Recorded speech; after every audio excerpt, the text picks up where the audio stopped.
Western Spring Television, ours it is.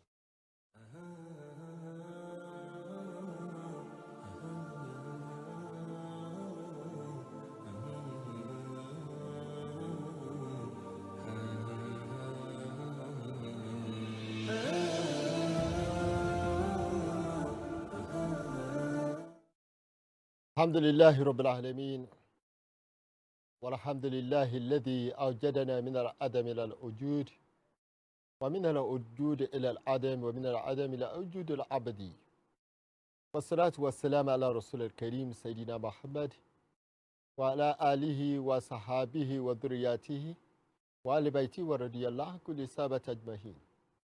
أيها المستمعين الكرام في كل مكان، أحييكم بتحية الإسلامية قائلا Assalamu alaikum wa rahmatullahi ta'ala wa barakatuh. All praise is due to Allah, the Lord of the world, who created us from nothing. And at a point, we become something. That is, we become visible. And sooner or later, we go back to our Creator. And everyone will be saying, Lillahi wa inna ilayhi raji'un. So simply means that, yes, we are here to write history. And soon, that history will not be read by us, but by other people who will be hearing what we have done while we are in the world. I welcome you once again, and I thank you, mashallah, for keeping date with us on this program of yours, Sabila Rashad. Sabila Rashad is a way of Islam. How Allah subhanahu wa ta'ala wants us to operate as a Muslim. Yes, we have been talking about home building. And today, mashallah, we want to categorize on a particular topic, misapplication of rights. Misapplication of rights. It's been discovered that this is the reason why we are having failed homes is because everybody are proving to know their rights without talking of their responsibility, without discharging their duties. A situation whereby a man comes up and says, I'm the head of the house, and it did not correspond with the duties that are supposed to be done by the head of the house. A situation where a woman will stand up and say, I am your wife, without even thinking of what is the responsibility of a wife, not even talking of a good wife. So to be a wife, there are some certain responsibility that will make you a wife. To be a husband, there's a certain responsibility that makes you a husband. And to even be a child, there's a particular or some certain responsibility that goes with a child. But these days, it seems everybody are looking towards what their right is without talking of the responsibility. And I think this is where we are having it wrong as a society. A society that does not respect other people's rights, a society that is clamoring for responsibility without thinking of the rights of other people, such society is doomed to fail.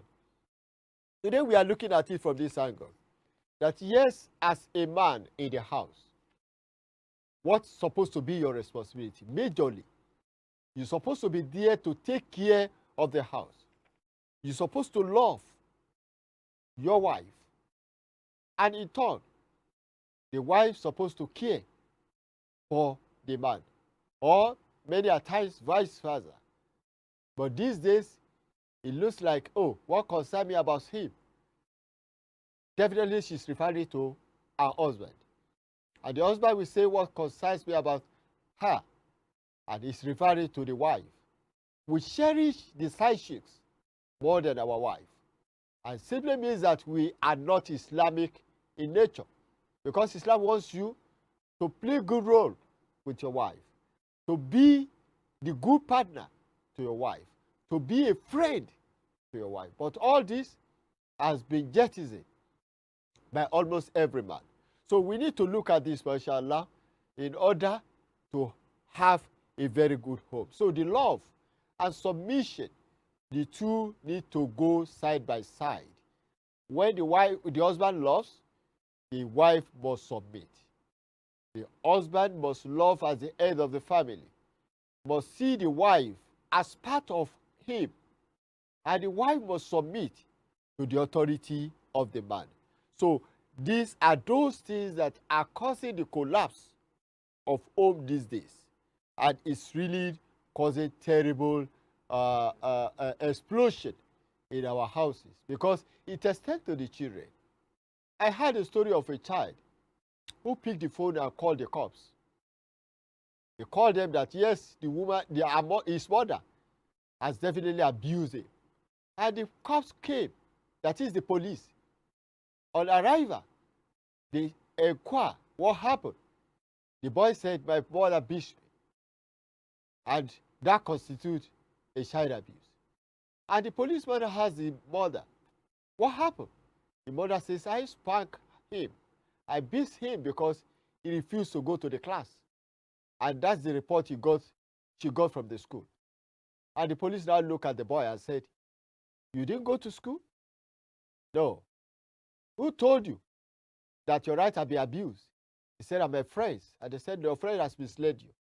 Because there is supposed to be the duty before the rights. You fail to discharge your duty as a child, and you need not to ask for your right. The same thing goes for some women, that they didn't stay at home to prepare the home, but all they are asking for is the right. They understand their rights from the Quranic perspective without looking at what their role is supposed to be. So we need to, first of all, to discharge our roles, our responsibility, and do what Allah subhanahu wa ta'ala says we should do. That is, we should protect the property of our husband. We should protect the house of our husband before we start asking for our rights. So if this is what we do, definitely we will have peaceful home, and it will be better for all of us. So we need to look deeply into this. When the Prophet sallallahu alaihi wasallam says, "Ad-dunya mata, wa khayru mata dunya al-mar'atu salihah," that is, the world is a place of comfort. The house, the home, is a place of comfort. And what makes it a comfort zone, that is your home, what makes it a comfort zone is nothing but a good wife. And now a man is looking for a good wife. He now tags his wife as a bad wife. And we now ask him, are you a good husband? Because definitely a good husband must attract a good wife. A good husband is an husband that will assist his wife whenever he's doing anything, in all things in the house, and whatever he wants to do, they seem a good man. And a good woman is someone who understands the husband and care for the husband. Care for the husband. You don't send your husband to early grave by putting unnecessary bill before him. You know the time to address your husband. You know the time to seek anything from him. That's the woman. That's the good woman. So anyone complains must be asked, are you a good wife to your husband? Or are you a good husband to your wife? Everybody is looking for Mr. Right. Everybody is looking for Mrs. Right. You cannot have Mr. Right or Mrs. Right if you yourself, you are not Mr. Right or Mrs. Right. You will get what you deserve. We have to look at ourselves and ask ourselves, am I really the right person? In order to guide the right person. If you are someone who is so selfish, who is self-centered, and you are looking for someone who is magnificent, you are looking for someone who is very, very kind, and you yourself, you are not kind, it seems you are looking for what is not there. Because it is your color that you attract the same color. If your color is bad, don't expect something good to come your way. In fact, if it comes your way, you will never identify it until when it goes. We have a lot of homes today that say, oh, the woman is good. But the husband may not appreciate such woman until she left. So the same thing goes for the women. They miss the good man because they are not good themselves and they cannot identify that good person before them. I have a theory here of, yes, truly, good wife and bad manager will give bad marriage. Who is that manager? Is the man who want to manage the woman. That's why he becomes a manager. The same thing goes with good husband with bad manager. Who is manager here? It's the woman who's supposed to manage the man. But being that it's not good, it's a bad person. Definitely it brings about bad marriage. Good wife and good husband means that they are both good managers. They have ability to manage themselves effectively, and the result will be good marriage. And unfortunately, when you have bad wife and bad husband, at times it looks like, yes, this is a good marriage, because tọkọ bá ti jí, ìyàwó mọ̀ bó ṣe máa gbà á, ìyàwó lákòbọ̀ pamọ́ tọkọ á lọ fi jalè. They will cohabit well because they have the same character.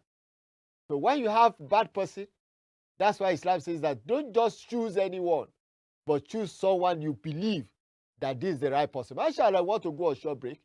And when we come back from short break, mashallah, we continue with our discussion.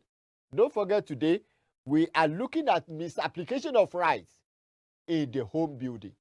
When we misapplicate this right, definitely it turns to catastrophe. I see you after this time out.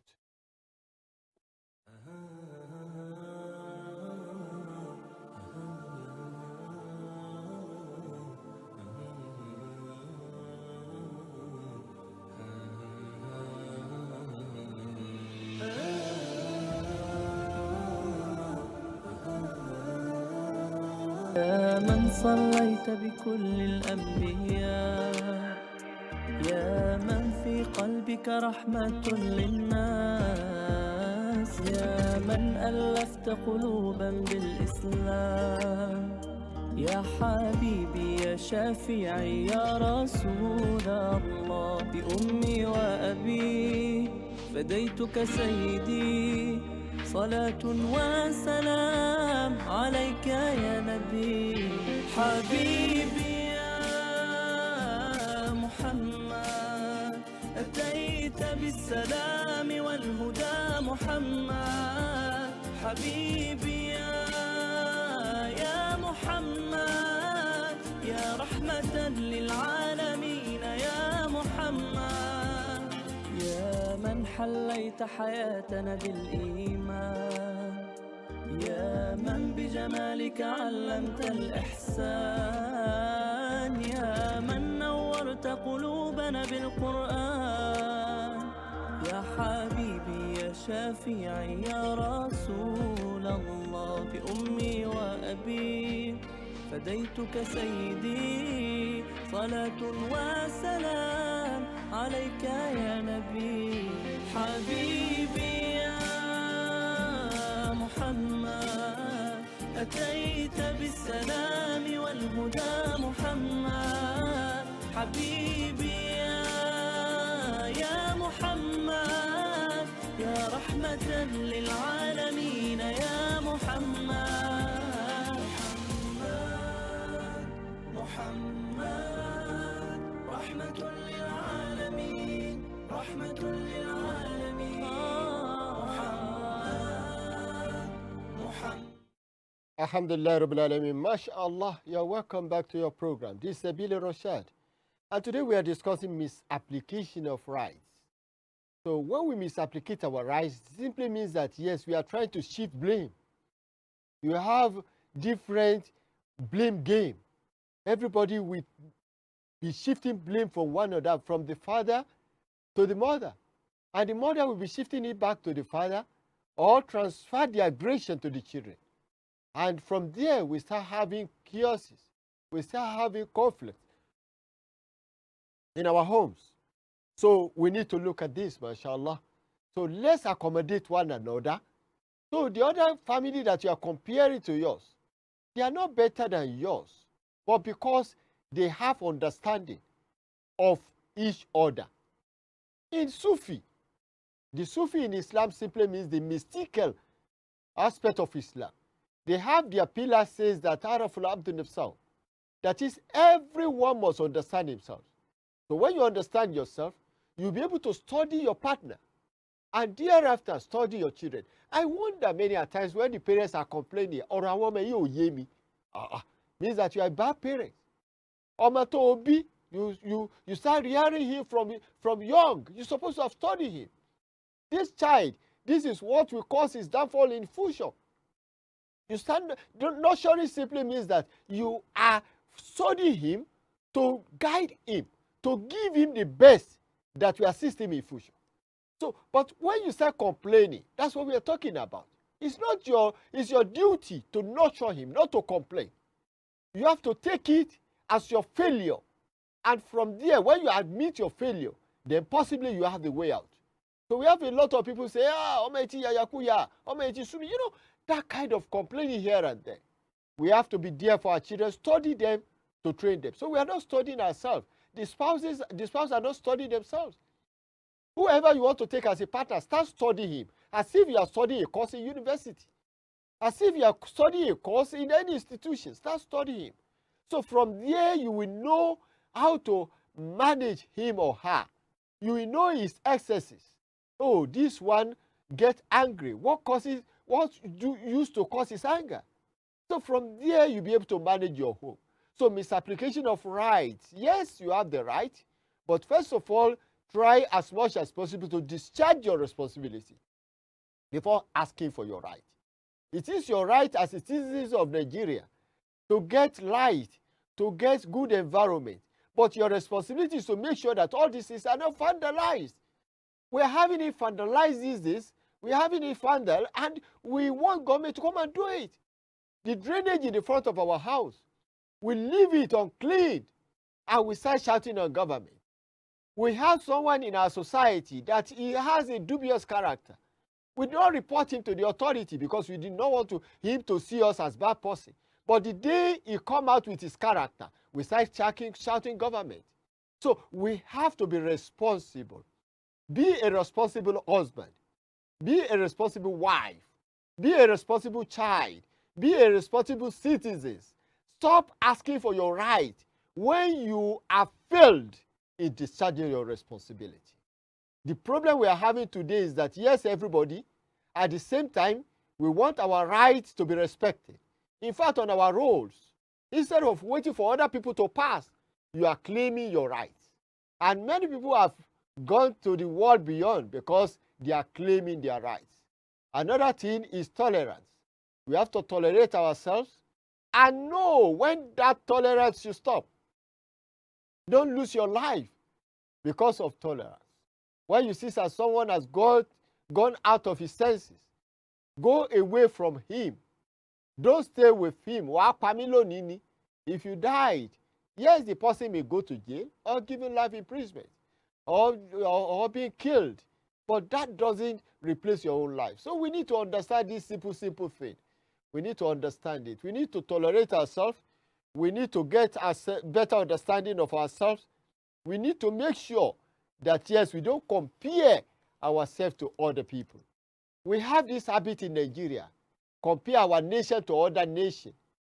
When it comes to football, we want to get a call by all means. As if other nation came there to come and say Guguru and Ekpa. So we say, this is bad, that is bad. So this attitude is a bad attitude. We are bad sportsmen. We don't want to tolerate. We don't want to give, only that we want to take.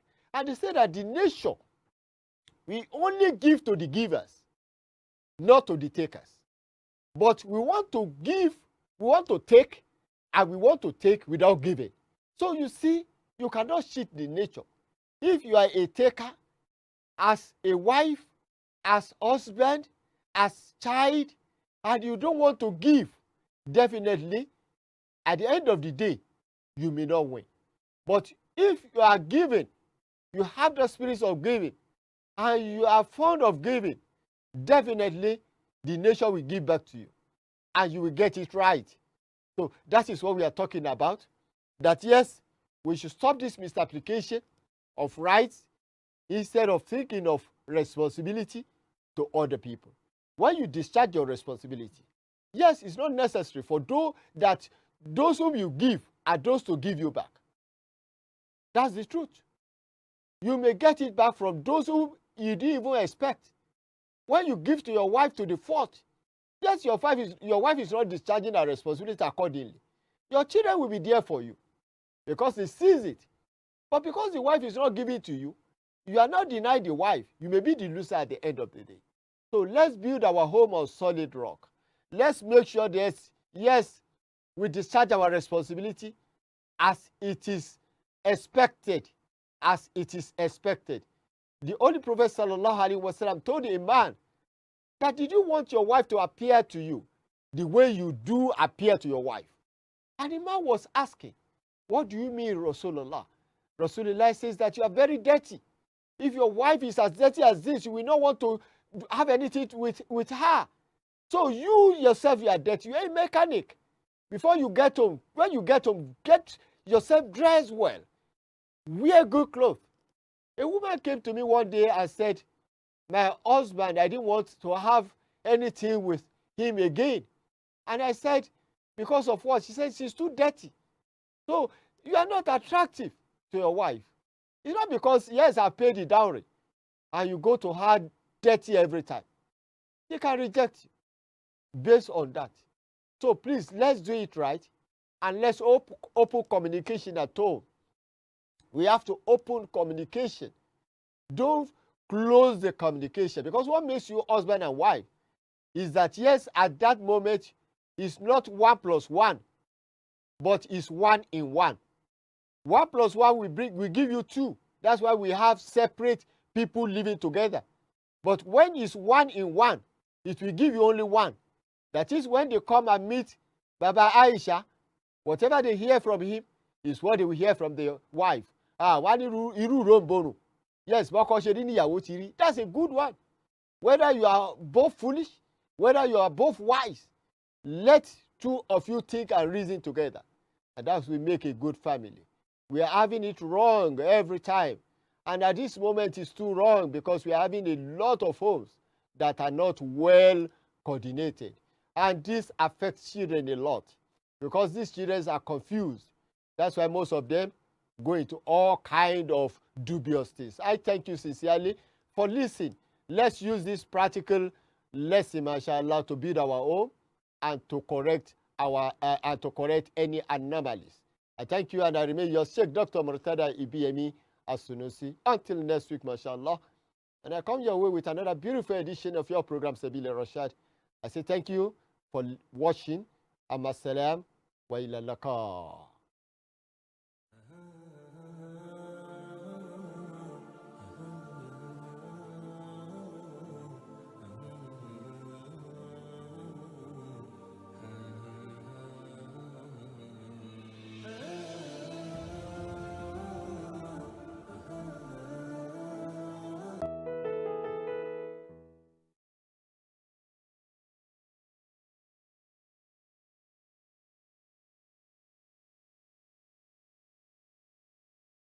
Dissected as it is, except misheard. This is the news as it is.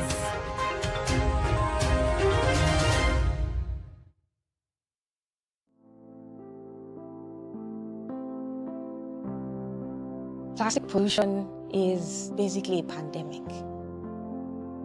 I saw the malfunction of a society, and I really wanted to do something about it. Because a cleaner environment is actually a healthier environment. My name is Doyinsala Ogunye. I'm the founder of the Mental and Environmental Development Initiative for Children. I also founded the first sustainable beach in Lagos, Nigeria, called the Kids Beach Garden. A lot of plastic in our oceans right now. The amount of plastic that people use, the amount of plastic that is not recycled is so much. If we don't do something about it, it's going to get worse.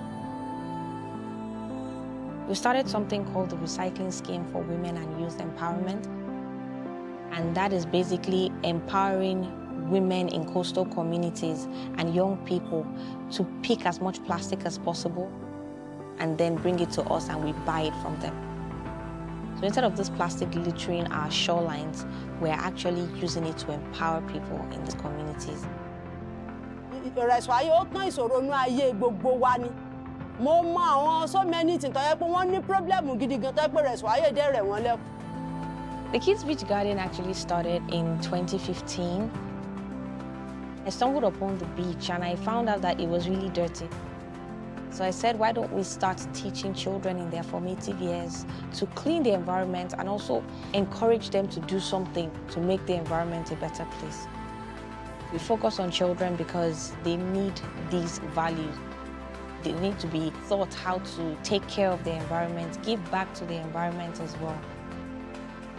We teach them recycling, and we teach them upcycling, how to use an old glass jar to make a flower pot and things like that. So it keeps them really engaged. Teach a child something and it grows with the child forever. I want to see young people taking responsibility for their planet and for their future. The ocean is everybody's livelihood. The oceans are the lungs of the earth. Everybody has a role to play to make sure that the environment is a better place. All sea turtles are now endangered. Poached for their eggs, meat, and shells, they also drown in fishing nets. At this rate, it won't be long until they disappear into thin air. Say no to turtle products, because once they're gone, they're gone.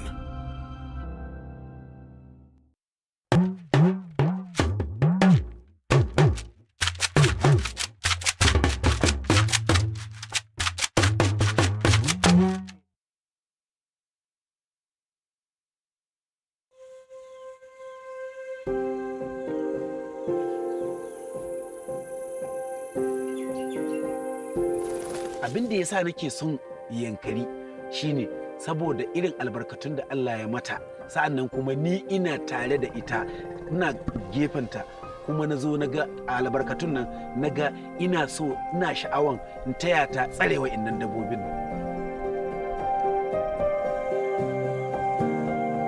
My work includes patrolling, community awareness, law enforcement, and we also go on research. Before the coming of WCS, we are just doing the work without knowing the basics.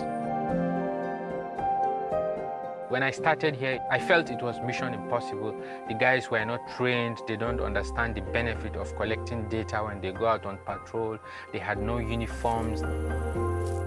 We realized immediately that there is a need for an international standard training.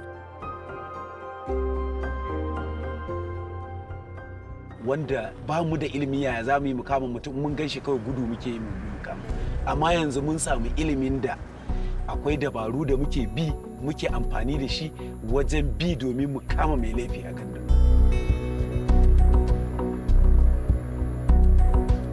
We learned so much about Max.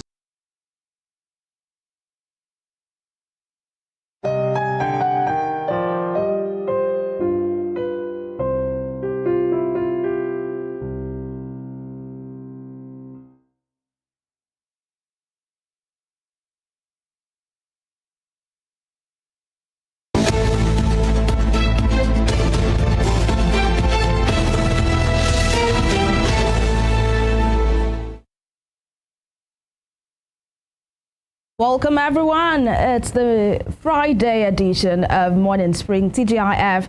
Thank God it's Friday.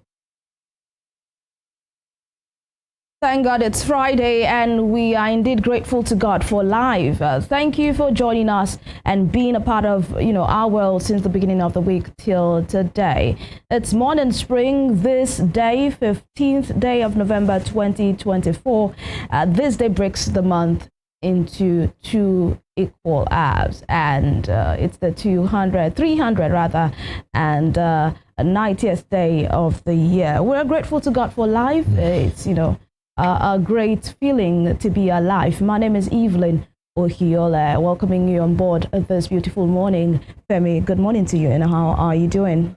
I'm doing well. I'm alive. Up and grateful. Up and grateful. And thank God it's Friday as well, TGI. So how do you do? I'm good. I'm great. I'm alive. And, you know, I should correct that 320th day of the year, not 390th day.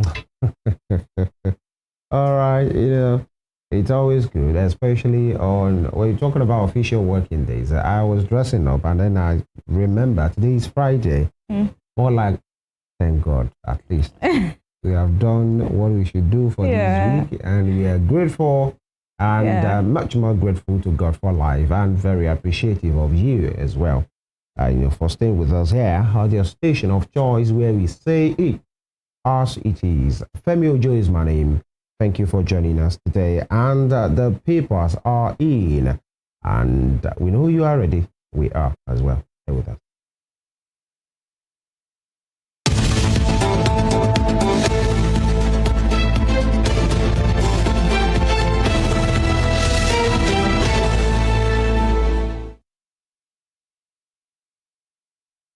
All right, the Guardian newspaper is first, you know, pick up store today, and oil-backed loans. OPEC quarters threatened federal government 47.9 trillion naira budget plan. Oil-backed loans. OPEC quarters threatened federal government 47.9 trillion naira budget plan. That's on the front page of The Guardian. And just below that, you have the picture of the gentlemen, some of the gentlemen who will be, you know, hoping that good people of Ondo State, you know, vote them in, you know, Loki Aiyedatiwa, the incumbent governor. In fact, with the other gentlemen there, Bola Ajayi, you know, Abbas Mimiko, Mr. Edem of the NNPP, all of them gone in for that seat in Akure. Ondogoba election, systemic distrust, voter apathy, economic hardship may marple. You know, many of these civil society organizations, NGO, have been releasing the expectation of the election or what they have observed going into the election. And for most of them, they believe the money bags and the party that spends more will possibly carry the day, because the idea, the policies, the promises appears not to be resonating with the people again. Many of them are tired. So it's more like a smaller percentage you might want to say, okay, these are party, or this is my person, or my place, or my support. And then many more people will come out to receive what the money bags have to offer, even when it's not constitutional. But it is what it is. Systemic distrust. That speaks for itself. Voter apathy and economic hardship may marple, especially what is happening in the nation, which many persons believe. This is not paying me. There is nothing I'm gaining from what is going on. I won't go out again and do any of those things. And many will say, okay, maybe there might be, you know, 1 or 2 coins that might be up for grabs. Sadly, this is the reality. NHRC reports 427,000 human rights violations in October. NHRC reports 427,000 human rights violations in October, and Lagos orders revocation of unoccupied housing unit. Revocation rather. Lagos orders revocation of unoccupied housing unit. Okay, I hope they will do their due diligence before just taking over, you know, such facility. And military orders will stay neutral. CDS vows as INEC distributes materials in Ondo. That's what you should do, actually. $5.5 billion recapitalization calls heighten as vandals destroy 119 electricity towers.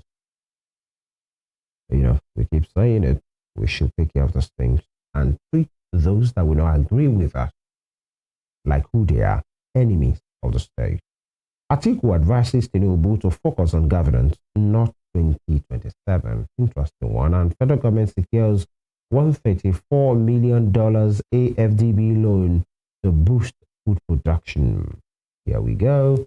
And oil production to hit 2 million barrels per day in 2 months. NNPCL says, and NCC restricts mobile network operators to 7 tariff plans from 369. Okay, you want the detail of that? It's on the business page 18 of The Guardian. That's all from the front page.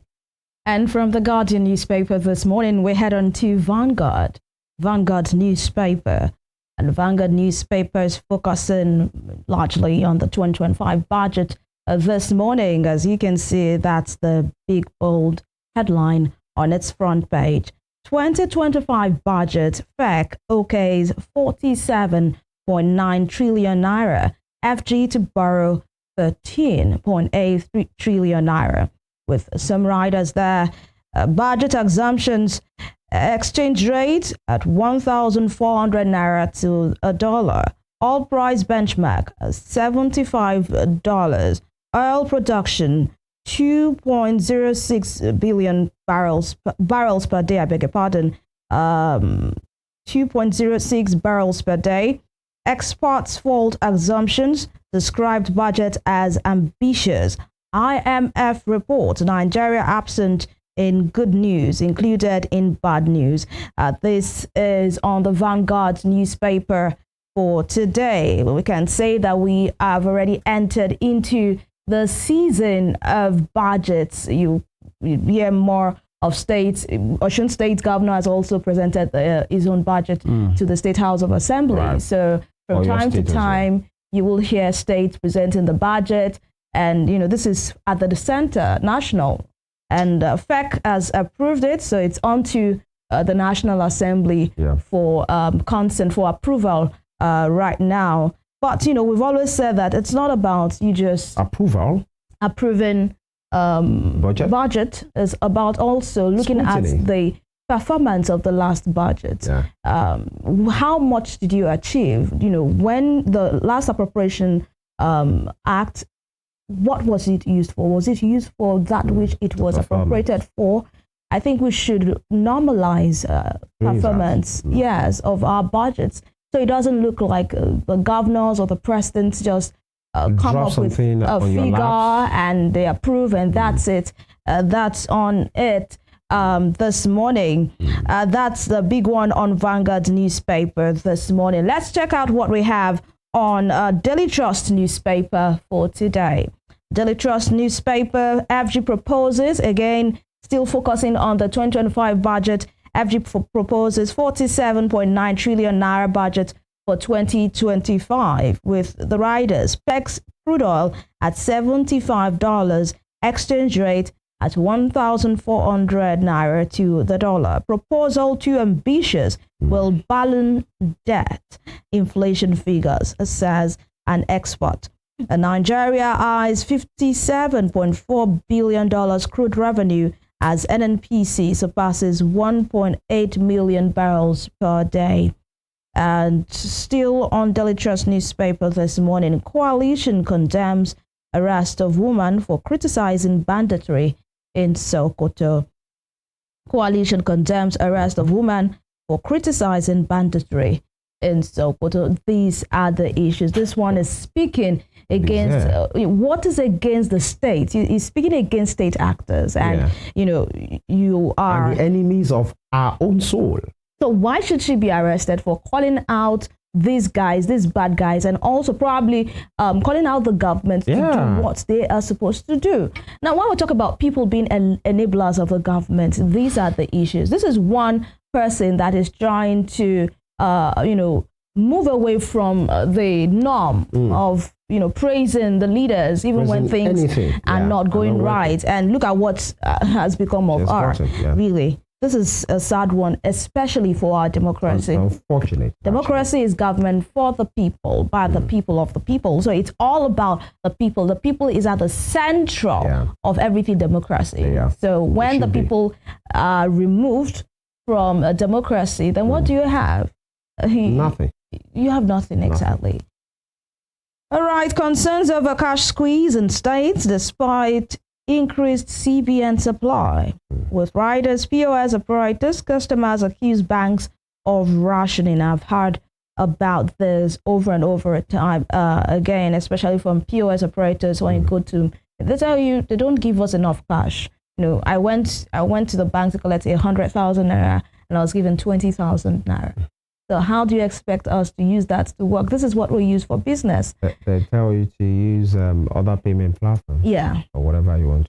Grains merchants mop up notes to visit local markets, and shortage in Ondo ahead of governorship election. Amazing, you know. We had Mr. Bukola Odo, and he told us that more likely as usual, we're going to have vote buying, massive vote buying in Ondo State.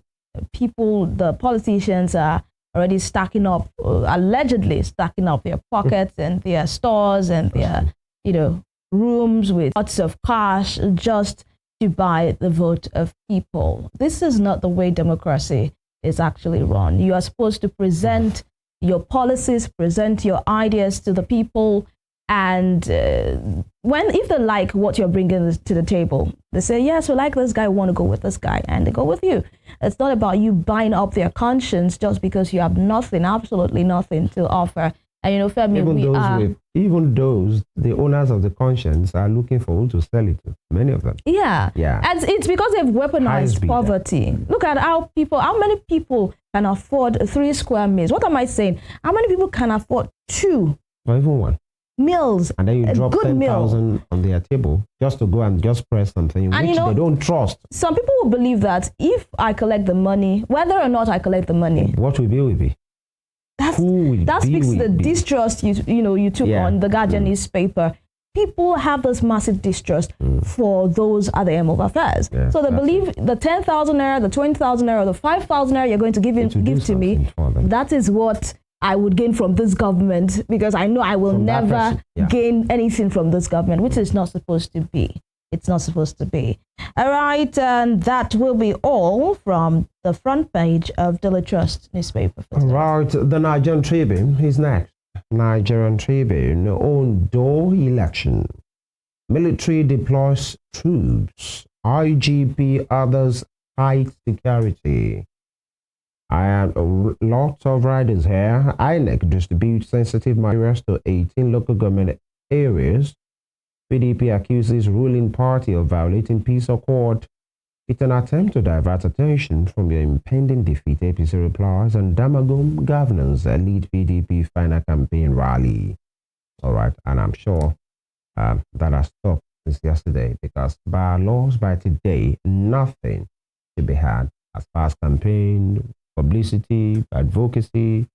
The only advocacy that should be heard should be from maybe observers and any other person urging people to come out, but it should not be on partisan basis at all.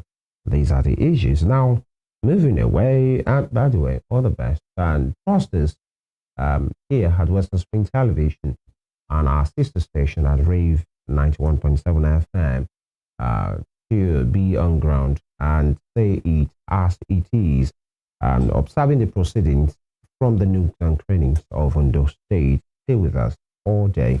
Tomorrow, you have it. Now, moving on. NNPCL reaches 1.8 million barrels per day crude oil production, denies stopping fuel import. And okay, investment security bill, CBN wants against new powers proposed for SEC by the Senate. UCH still owing 392 million naira electricity bill management, and I think that should be probed. Money, earmarked for this payment, and it has not been done, or is the budget being overshot? These are the issues as well, and and I think there should be an understanding between the electricity there, that's IBDC, and the management of that institution. How can we make this work? Instead of everybody just doing whatever they have to do, and which has left the people stranded, and many possibly losing their lives unnecessarily because of death. Below that, 4 deaths in Shaki linked to suspected Lassa fever. Again, 4 deaths in Shaki linked to suspected Lassa fever. Shaki is in Oyo State. And FEC approves 47.9 trillion naira 2025 budget, set to borrow 13.8 trillion naira, targets economic growth and stability, for whatever that means. You know, those words is appearing ambiguous right now. Economic growth and stability, you know, these are the issues. I think the last budget was around 38 trillion naira. And how has he performed? Just like Evelyn said, okay, we wait for the president to do the needful, you know, on this matter. And you know, we must talk more, and we can't just allow our leaders drop the document there, and the assembly, either the state or national level, will just do some shoddy job. Even I remember, which has always been, by the way, even these outgoing the budgets we are running, in which you are seeing some MDAs having contract project that doesn't have anything to do with them, like Nigeria Marine and Oceanography, whatever, constructing road in one village, and we see some project as you know, seminar on peace and country resolution to some kings somewhere in Lagos State, traditional rulers, and being under, you know, taken by some funny MDAs that doesn't have anything to do with that. And I just would say, these are what some people, it's not oversight. These are what some people do. They just find a place to just impute those things, and later they come for it. But that is where those assembly, you know, this is where they come up. Because at the end of the day, those documents will now be broken down and handed over to different committees of the House or the National Assembly.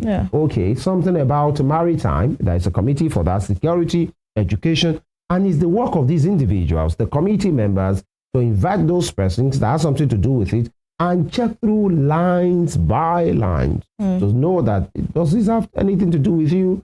How much are you going to do for that? What is the economic importance? And these are the questions. How does this, how will this favor the people? This thing that you want to embark on. And these are some of the things that we should be doing. But it shows that the work of that scrutiny, scrutinizing the document for the benefit of all of us, you know, it's one thing, and it's one thing that we should be talking about. Now, on this part, how thorough, and by the way, he's part of the distrust. You know, not trusting the executive is one hand. I think people have more distrust for the various assemblies because they believe they are appendages. They're just an extension of the executive. That's what they believe. They think this houses of assemblies, the National Assembly, are just an extension of the executive. It's like you having another ministry, you know, under the executive that is called maybe Ministry of Legislation. That's what it. Honestly, that's what it looks like. That's what it looks like. And it should not be. If you check, in fact, many persons, social scientists will tell you, possibly the legislature does the most important job. It's because they can check and balance the judiciary, they can check and balance the executive as well, and show themselves to be above and beyond. But this is not what we're seeing. We've seen a commissioner in a state not too far from us who came to defend the budget, and because, you know, she, you know, it's a friend of the executive, a family member, was just told to take a bow and go. And these are some of the things that we see in that particular ministry. These are some of the things. This is not, and when you speak about this thing, you see the handlers tag you as anti-government, enemy of, you know, their soul, whatever soul they are carrying at each time. And the picture here on the National Tribune, the Nigerian Tribune, is sadly that of a gallant officer, the most gallant as far as the Nigerian Army is concerned, before, who is now late. The remains of the Chief of Army Staff, Lieutenant General Taoriti Lagbaja, arrive in Abuja on Thursday for his burial day. These are the things, and of course, it will be a field day in Abuja, not about funfair, but about doing the needful for somebody who has rose from just an officer to the #1 man, but then in which life happened to. And, you know, the remains, you can see the ceremonial thing. And then, of course, we expect the big wigs all over the nation to gather in Abuja to pay him that respect. And all of us, even now, the production team, all of us from this end, we pay our tribute as well. Chief of Army Staff, Lieutenant General Taoreed Lagbaja, our thoughts and prayers are with his family, the widow, the children, and everybody, and the good people of Ilobu here in Osun State. He has done his bit. Yeah. The rest is left to us. That will be all from the Nigerian Tribune. And from the Nigerian Tribune, we head on to The Nation newspaper this morning. And also The Nation is focusing on the 2025 budget. FEC approves 47.9 trillion naira as 2025 budget estimates. Lawmakers to get in for that. This one here says NNPCL raises crude production to 18 million barrels per day. NNPCL raises crude production to 1.8, I beg your pardon, 18 million. I had to rethink that. 1.8 million barrels per day. And Okpabolo freezes government's account. A trial of 109 foreigners stalled. And the top strip, The Nation newspaper this morning, AFDB's $134 million loan for farmers to enhance seeds production. And Coursemate eulogized General Lagbaja at service of songs. And Super Eagles qualify for Morocco 2025 Cup of Nations. How do you feel, Femi? I feel good. Even before they played their match yesterday, their plays at the AFCON have been confirmed because Libya beat Rwanda. So the point that the Super Eagles have is unassailable. So definitely. And they went ahead to beat the Beninoa yesterday. So I wish them all the best. I think these are time. And not just as a Nigerian. When you check the performance of the Nigerian boys, many of them are playing their trades at the biggest stage in Europe, and they are peaking. When somebody peaks, when you peak and everybody, like 11 of them, you can see like 7 or 8 of them are peaking at the right time, and you have the right spirit in the camp, they should go a long way. The last time we won was in 2013. Maybe we should give it a shot again. I wish them all the best. So you think we're going to make a difference this I think time? so. Who is the biggest threat? Maybe Senegal. I think that's the biggest threat that on the African continent.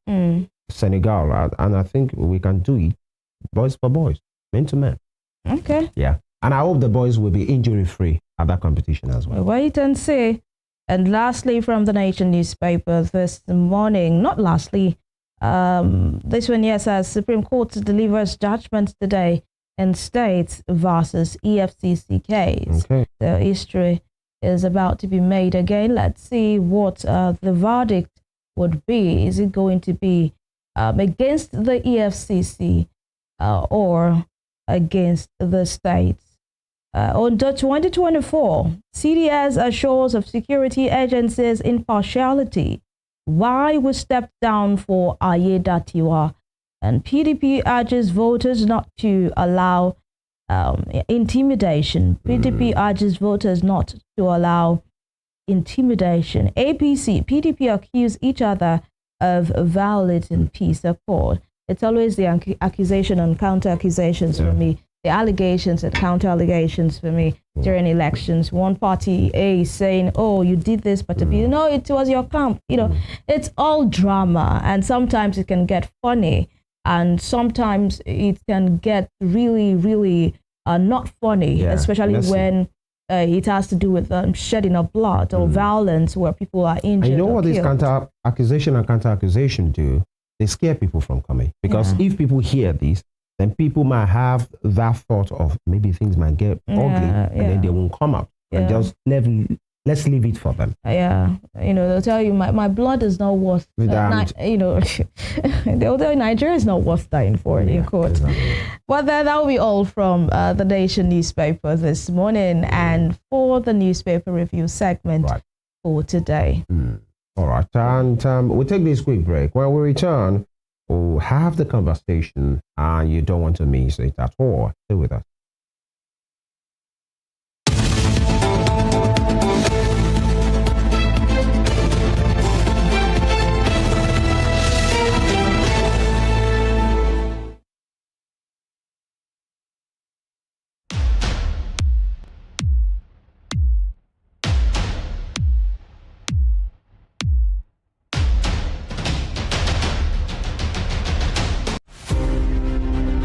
Badamasi Adegoke Adelabu was a prominent figure in Ibadan politics and Western region before Nigeria's independence. He was a key founder of the National Council of Nigeria and the Cameroons, a political party that held lofty the torch of liberty for the two West African countries. He carved a niche for himself as a wordsmith and a creative speaker. The nickname Kwenkele was a natively corrupted version of peculiar mess, his bombastic English language style often used to score proceedings at the parliament. The author of Africa in Ebullition, a handbook of freedom for Nigerian nationalists, was Nigeria's Federal Minister of Natural Resources and Social Services between 1955 and 1956. He died in an auto crash on the 25th March 1958 at the age of 42. Western Spring Television identifies Adegoke Adelabu as a watershed character in history.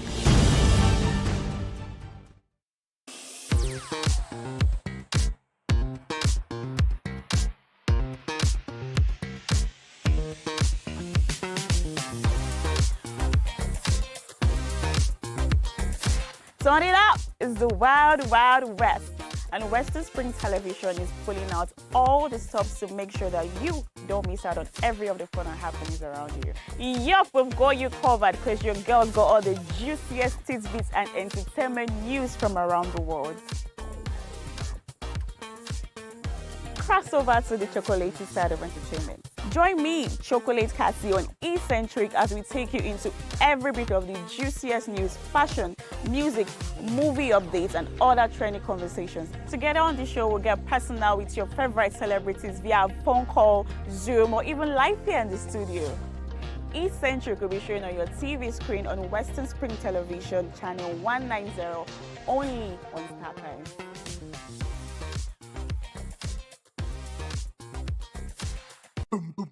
I am Josh Too Funny. I'm a comedian and I like to make people laugh. Fly up. But it's not funny that we're losing our unique gorillas. We only have around 100 left, and they are threatened by habitat loss and traps set for bushmeat. So please say no to illegal bushmeat, because protecting nature protects us all.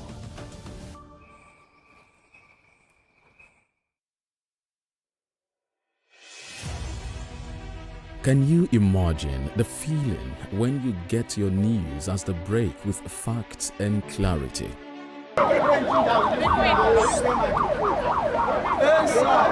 Our news are reported as it is. In Africa, and all those who masterminded the way it happened, we have to pay a price.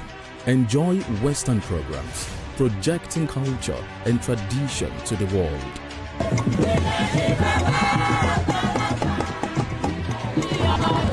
Brought to you as the break and recapped every hour of it.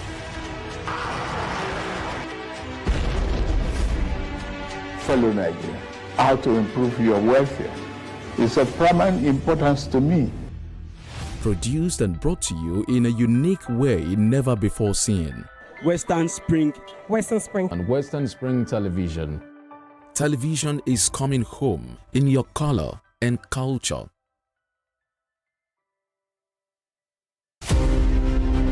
Ahmadu Bello, a Prince Royal, was born 6th of December 1910 at Raba Village, Sokoto, northwestern Nigeria. His father was a district head and heir apparent to the Sultanate throne from the house of Usmanu Danfodio, a religious and social reformer who brought the Habib dynasty under the Fulani Caliphate in the beginning of the 19th century. Ahmadu Bello raised the bar of political consciousness in participation when, in 1944, he engineered the establishment of the Northern People's Congress (NPC) as the first political party in northern Nigeria and the rallying point for politicians in the region before independence. History will not forget Ahmadu Bello for his charisma and political sagacity, which provided easy passage for his kinsmen to assume political and administrative positions in Nigeria's post-independence era. The distinguished elder statesman and Sardauna of Sokoto has his face on his country's 200 naira currency as a mark of honor to one of the architects of Nigeria's independence. Western Spring Television identifies Ahmadu Bello as a watershed character in history.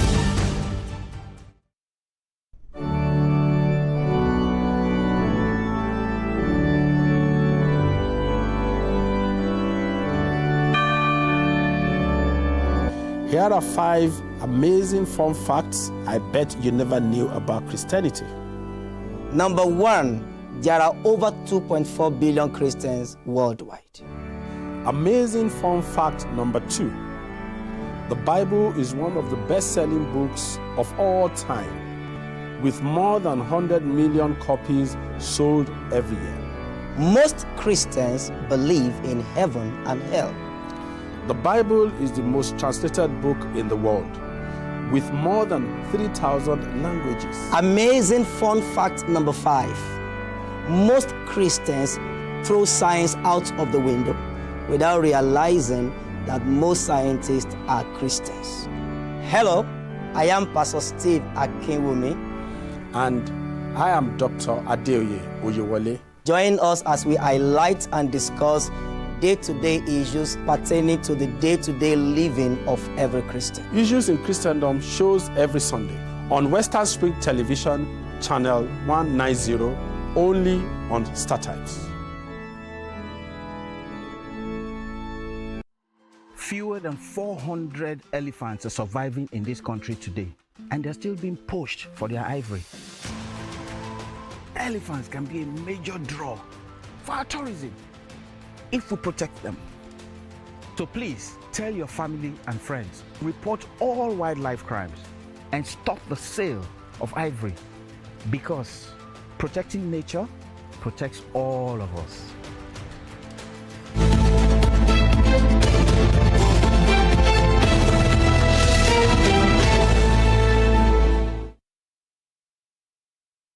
All right, thank you for staying with us. The conversation is about health, wellness. Of course, as they say, health is wealth. And to keep us stronger, healthy body, healthy mind, because when all these things are in place, that's when you can give your career a shot. That's when you can get out of your house and go achieve and conquer the world. But if you don't take care of yourself and your health is impeded, you might find it difficult to achieve some of those things. So that will not be the way they say it in Nigeria, our portion. We're talking about these issues today, and our focus is on health.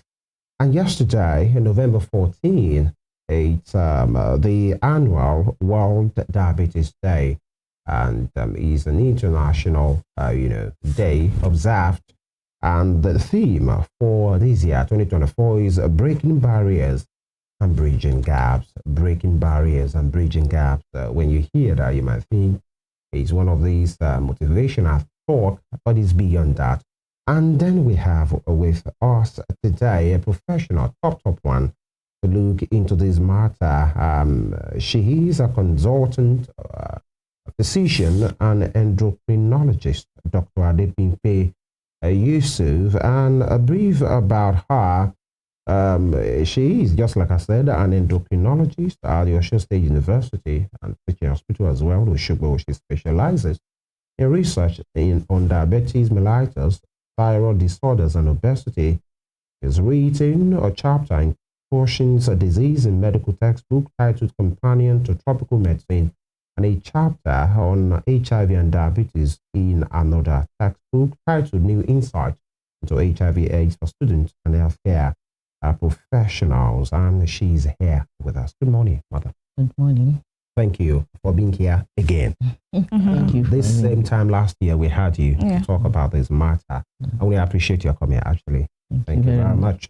Yesterday, November 14, is the annual International a day set aside to look into issues around diabetes. And the theme for this year is breaking barriers, bridging gaps. Why do you think we are having that theme at this time, talking about diabetes? Okay, thank you very much.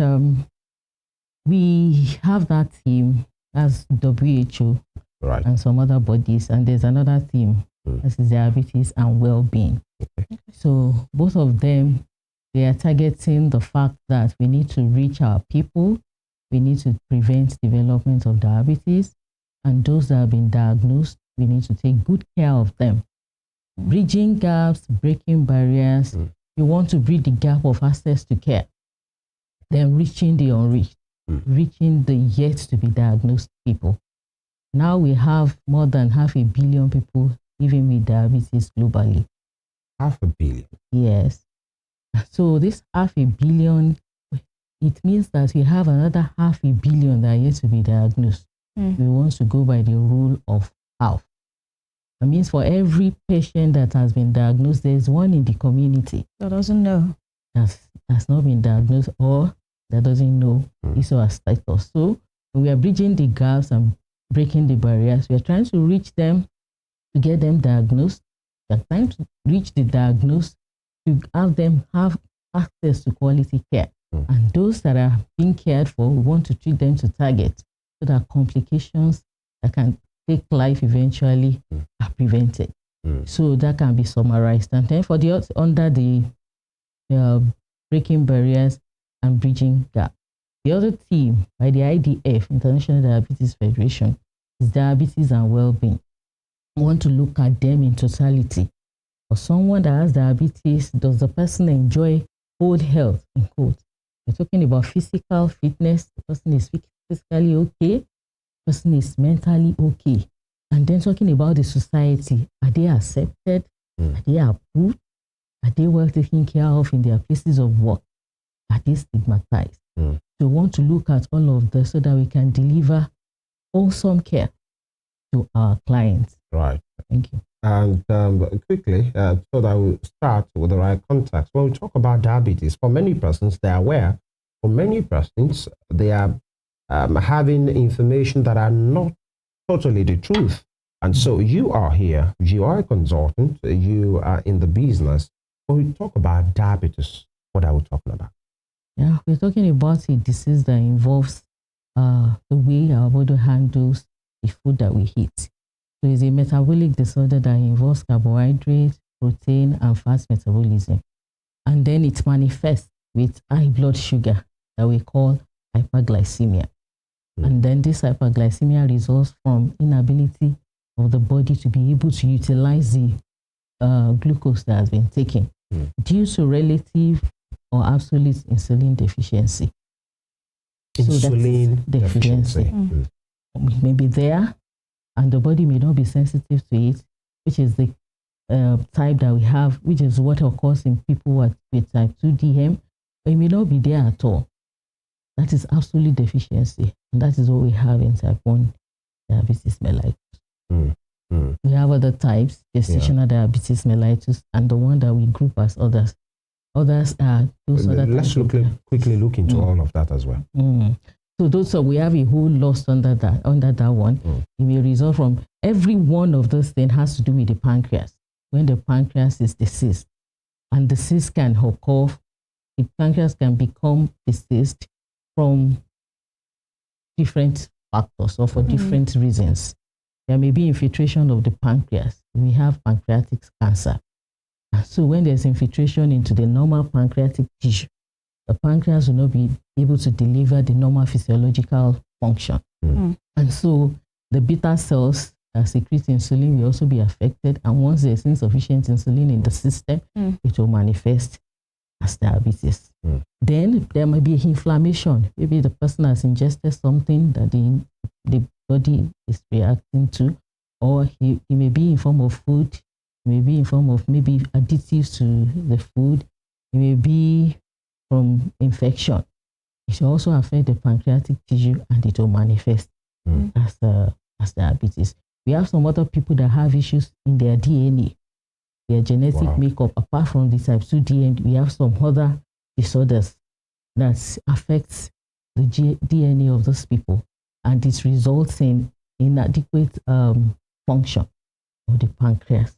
So all of this will result. There are some other one, infiltration. Some other people might have had chronic pancreatitis, chronic inflammation or swelling of the thyroid gland, pancreas, while growing up. And so after some time, it may also come down with that. But the other ones that are popular are the type 1, type 2, and then the gestational diabetes mellitus. Which of these types is more prevalent in our climate here? It is type 2 diabetes. If you have 100 patients with diabetes, like 90 of them will have type 2. That is the one that is the most prevalent all over. So I'd like to speak to research and advancement. Like we had you here last year, and we were able to cover, some topics on this particular issue on diabetes. I'd like to know if we have some latest advancement on diabetes research and treatment within the space of last year till this year. Until this year. Well, I would say much has been done concerning this aspect, but the problem we have at this end is many people cannot afford it. We see Afford the treatment. Okay.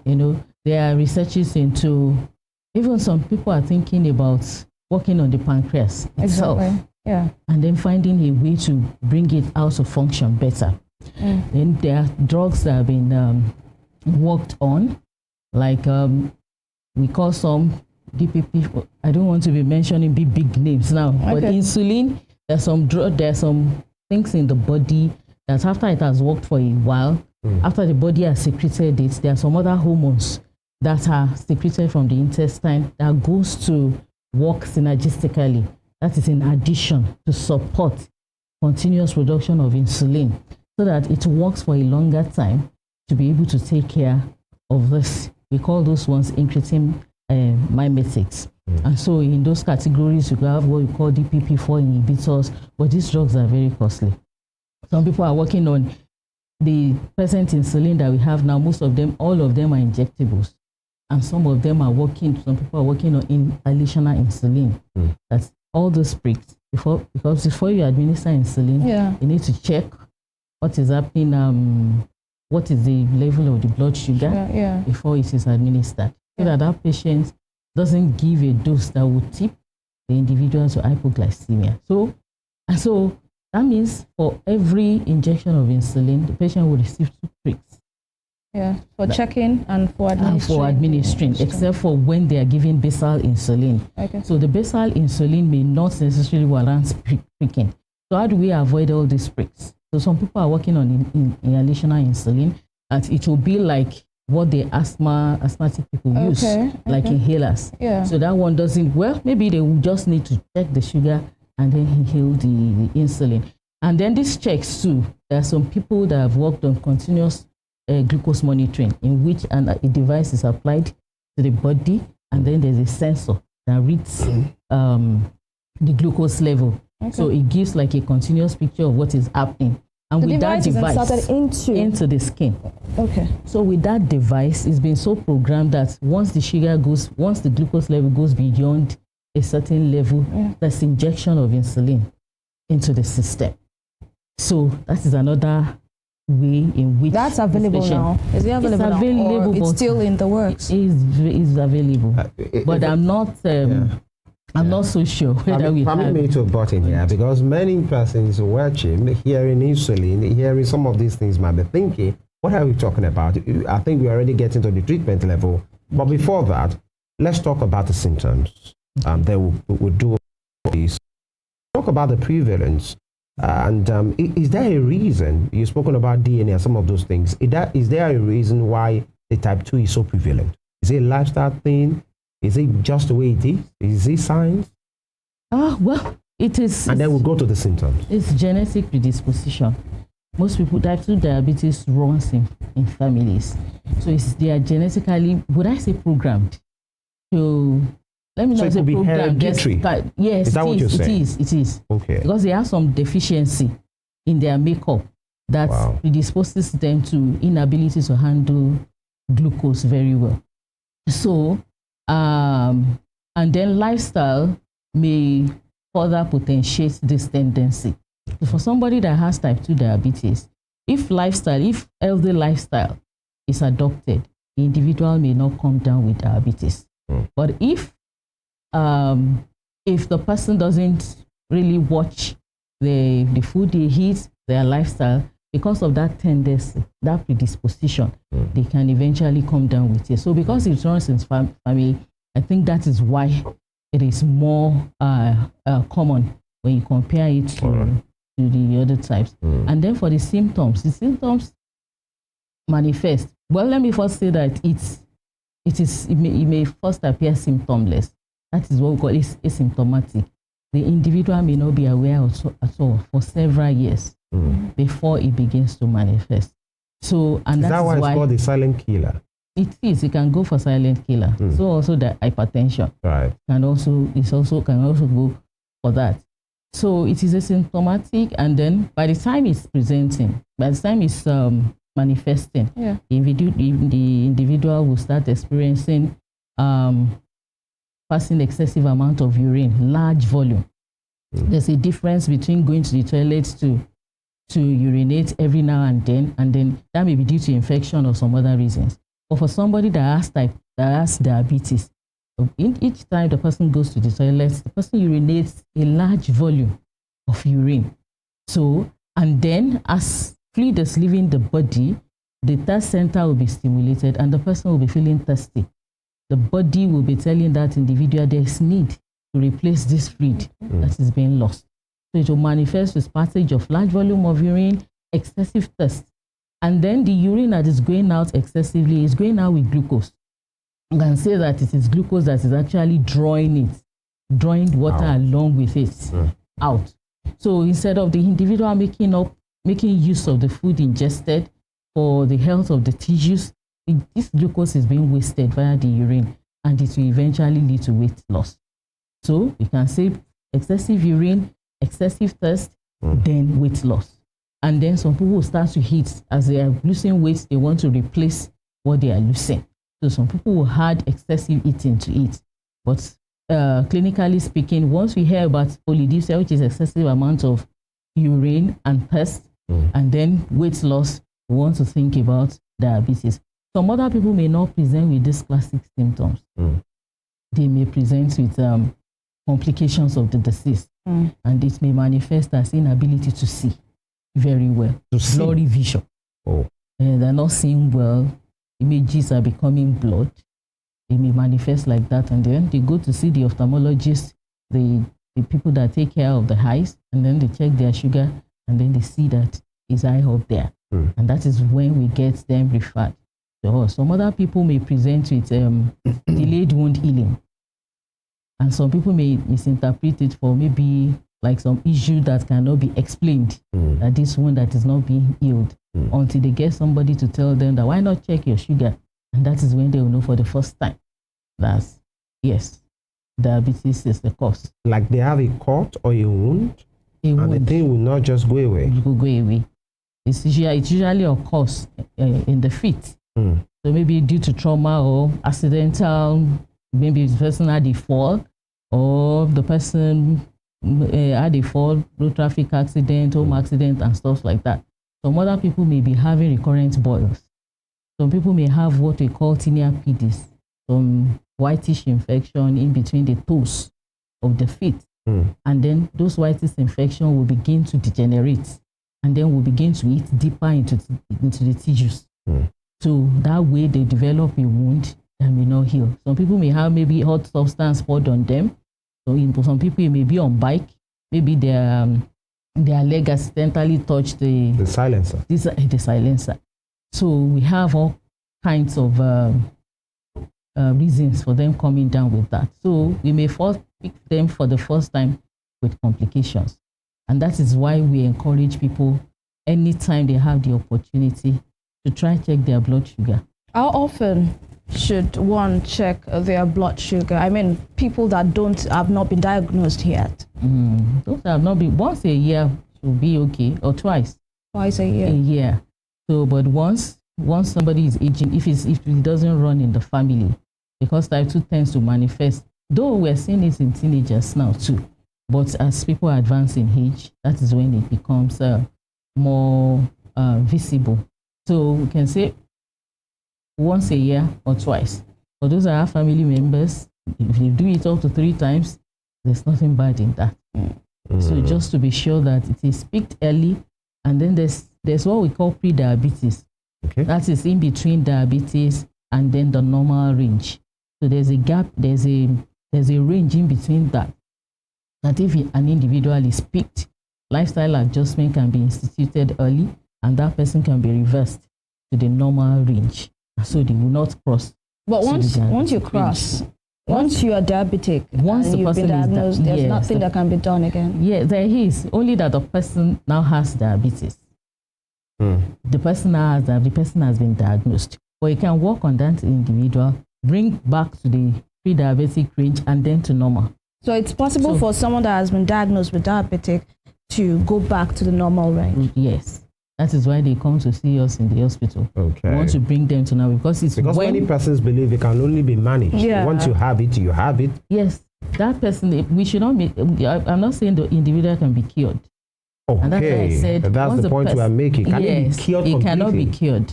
It can only be managed. Okay. But it can bring the person from the value of abnormality to normal. But we still have it in the background that this person has diabetes. Only that now it is controlled. So we use the word controlled. So if it's controlled, can that person live a normal life? Yes. Quote unquote normal life? Yeah, exactly. Without complications. And that's what we are striving for. Because once we get the glucose within the limits of normal, the damages that are done because of high blood sugar glucose level will be minimized or even eliminated if the patient can be maintained within the normal range. So we say that, okay, because of the way they handle fat, protein and every other thing, they may eventually develop complications. But if they will still develop the complications, they will be pushed further into old age. So if they are going to come down with complications at all, let it be far into the future. Not seeing complication as early as the age of 30, 40, 50, 60. No. Dr. Yusuf, does this diabetes thing does it have anything to do with our gender? Well, from statistics. Or our race as black people? Yes. Yes, it's commoner in blacks, it's commoner in females. So it has something Why? to do with it. I'd rather ask as well, why? Well, let me say everything will still go back. Thing or a lifestyle thing? Yes. So everything will go back to genetic predisposition. Because when you're saying, okay, this race, they have it more, yes, then lifestyle thing can also be there. Diabetes is a multifactorial thing. But there's that genetic tendency. We have, when we are talking about, especially the commonest one, type 2 diabetes, we're talking about the modifiable and the non-modifiable risk factors. The non-modifiable, there's nothing we can do about it. And that's when we talk about genetic predisposition, family history. Once it runs in family, in that particular family, there's nothing we can do about it.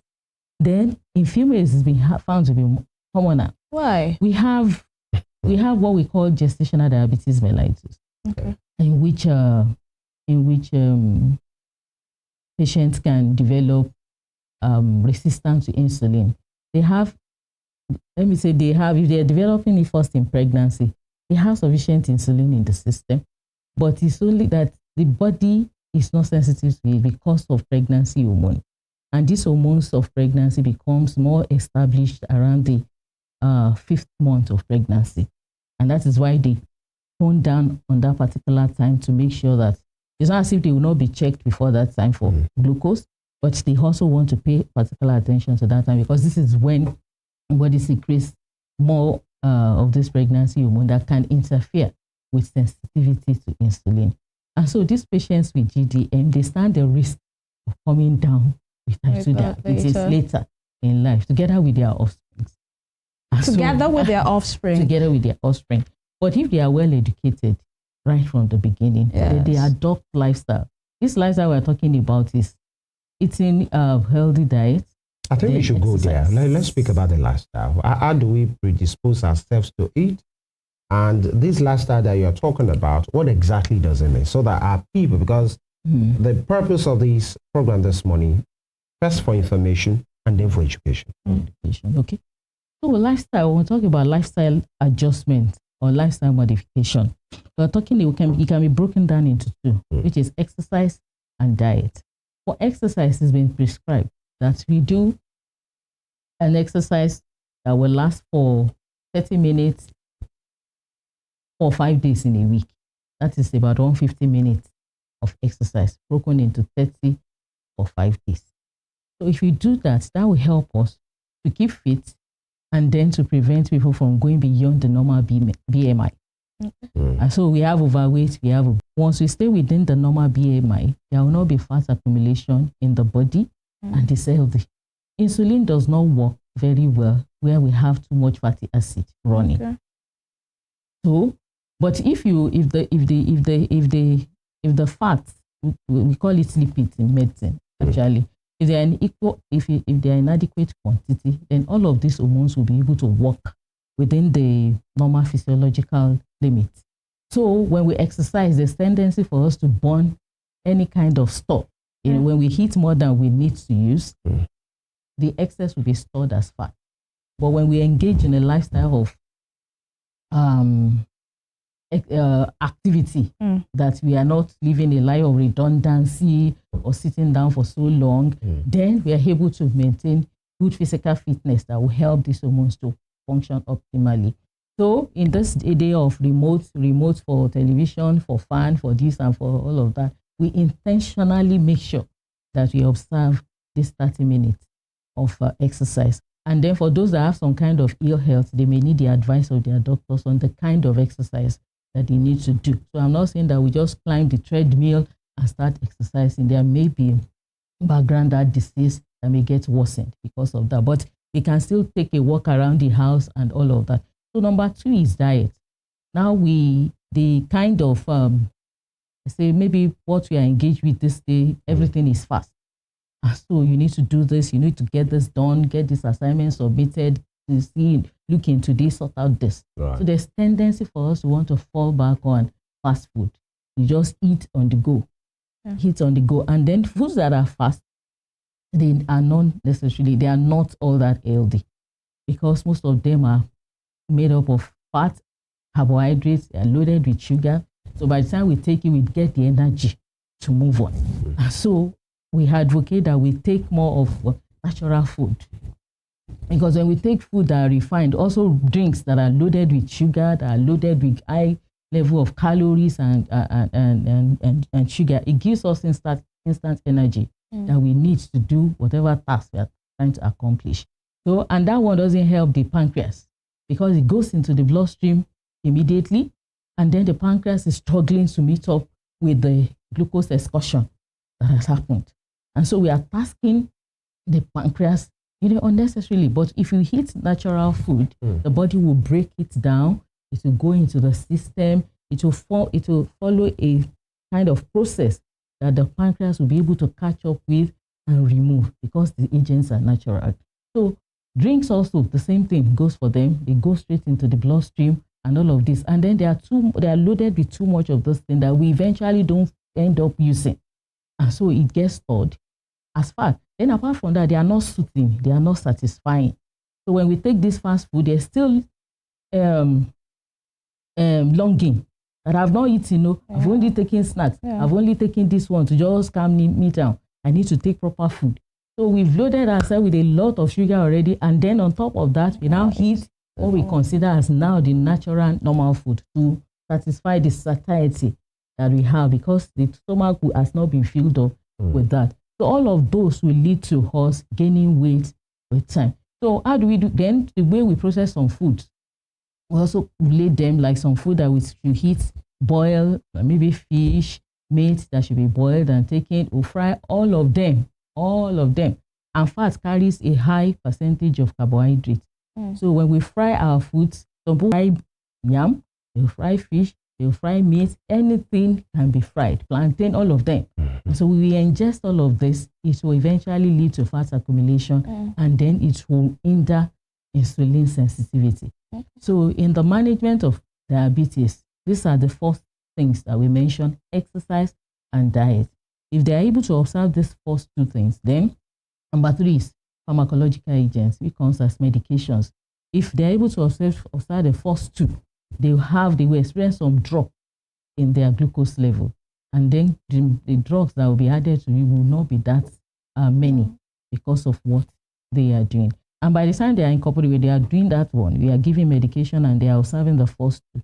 Yeah, with time, one can begin to tail off the medications, because now they are maintaining healthy lifestyle. So they may not need as many drugs as you might have written before. If you put them on 2-3 agents, you might need to drop one, then drop another one, keep them on one. So that is why lifestyle is key. And then we want to say that even not only for patients with diabetes, all of us, because I mentioned initially that the situation in which we find ourselves, everything is fast. So all of us are trying to cope. So it should be extended to the rest of the population too, because we have hypertension also on the increase, increased salt intake and all of this. And we say diabetes and hypertension, they are sister diseases. So we are loading ourselves with salt too, preservatives and all of that. So healthy lifestyle, even choosing the food that we eat, will help us, go a long way in helping us to maintain good health. Yeah. In other words, you're saying, as far as diet is concerned, we should go as natural as we can. Yeah. Exactly. Okay. Now, you talked about getting ourselves tested at least maybe twice a year. Must one always get to the hospital before you are tested, or are there ways we can test ourselves at home or check this thing at home? Yes, it's possible, because you have small meters that can be used. But not all these meters are accurate. Would they be as accurate as what of things in the hospital? Yes, so not all of them are accurate. So if we get one and then you get tested, it's still essential. It's important to get to the hospital for confirmation. And if one, maybe it's out of range for the first time, that doesn't mean that person now has diabetes. No. Okay. Especially in the absence of symptoms. You said it can be symptomatic, and then it can have symptoms. But if one gets tested and it is high and there are no symptoms, that individual will have to test again. And even probably test it the third time before we finalize that, okay, this person has that. So, the of symptoms that I mentioned, excessive amount of urine, excessive thirst, weight loss, tiredness, fatigue, and all of that, and the sugar is high, then the diagnosis is made. All right. I'd like to speak to diet, because there are some people, especially diabetes patients, that believe that as a diabetic, they have to eat mostly bitter food. They tell you, if you don't go near anything sweet, bitter and veggies, they say, oh, take more of maybe bitter cola, take more of, some people even go for herbs, natural herbs. They say, so far it's bitter, it works for it. So they believe bitterness is the antidote or the cure sweetness to that, because they believe diabetes has to do with sweetness, sugar. So, this all. So I'd like you to speak to that. Bitter foods, bitter cola, bitter herbs, and also some, maybe bitter leaves. Those are some of the foods these people eat because they believe it works for it. Is that true? Well, we have facts and myths about diabetes. So what you've just said is, well, something is too sweet, let's take bitter thing to counter it. No. Yeah. Okay. No. So people are working on herbs. But what I just want to talk about is, if these things are natural, then they may not be counterproductive. Okay. But they do not take the place of medication for diabetes mellitus. So taking bitter cola, bitter leaves cannot cure diabetes or treat it. But bitter leaves is one of the vegetables. Yeah. So it can be mixed with other vegetables and taken. Not that they go solely on bitter leaf in the morning, bitter cola in the afternoon, and another bitter thing in the evening to take away the sweetness. No. Yeah. Because of the way, the mechanism of this problem, the problem itself, the way, the chemistry of the whole problem doesn't match the way these things are. work in the body. So the answer to that is no. All right. There are some people that also believe that diabetes, people that are diabetic are prone to being skinny. In fact, when you drop, probably you were chubby person before, and all of a sudden, maybe the person has seen you for a long time, maybe 6 months or 1 year, and the person sees you skinny, like, are you diabetic? They believe that once you've dropped to that, being skinny or thin, they believe it has to do with diabetes. Now, there are concerns from people who are diabetics who probably are skinny and they want to gain back some flesh. They believe I'm too skinny, so I want to at least gain back some flesh so people don't continue to ask me, are you sick? What's wrong with you? What advice can you give to people like that? What food or lifestyle can they engage in to get back some flesh? Okay, thank you for that question. And that one would also go under the theme, diabetes and well-being for this year, under the IDFR option. The well-being, when people are overweight or obese and you tell them to now adopt healthy lifestyle, there's need to lose some pounds, but it is done in a healthy manner. Okay. Some people may want to do it very fast. Maybe within 2 months, I want to get back to normal and all of that. We don't tell them that. They lose this over 1 year, over 2 years. So it is a gradual process. The one that you're talking about may be when they have developed the disease and they are passing a lot of fluid, a lot of glucose, and they are just wasting what is necessary for the body, together with some electrolytes too that are good for the body. So, but by the time they start treatment, they will go back to the normal BMI. So, and then the term skinny or thin is subjective. Maybe somebody that is obese, very big, and then the person is now overweight. People that might have seen them 6 months ago would see them and you've lost so much weight. Whereas they are overweight, they are still going back to the normal BMI. Okay. So it is part of the education for these patients that they should not bother. Because by the time you table before them the complications that can arise from the disease, losing their sight, having their limbs amputated, having an heart attack, developing kidney failure, in which they'll be looking for somebody to donate a kidney to them. And then they place it side by side with societal acceptation or approval. Then they will be more positioned to be able to answer that question. Now I'm good. I think I'm good. So they shouldn't bother about what people say. They should not bother, but they should do it the right way. Just like I've said. Not that somebody will come from BMI of 35 and suddenly drop to 18. That may be cancer productive. All right, doctor, I take this as a part. In short, 2 questions. Number one, before, like 10, 15 years ago, when we were much younger than this, we used to, when we hear it, we think it's old people's disease. Okay? Because you hear, it's your grandfather, it's your grandmother. But these days, we have young people presenting with all of these things that we have talked about. Is there a reason for that?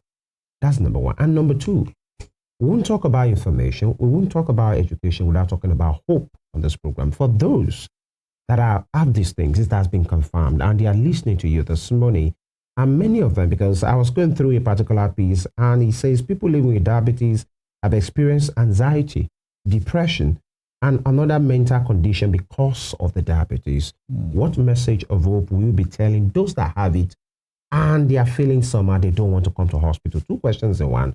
Why are we having it in young people now? And your message of hope. Thank you. As your partner. So the first one, why we're having it in young people now, is lifestyle.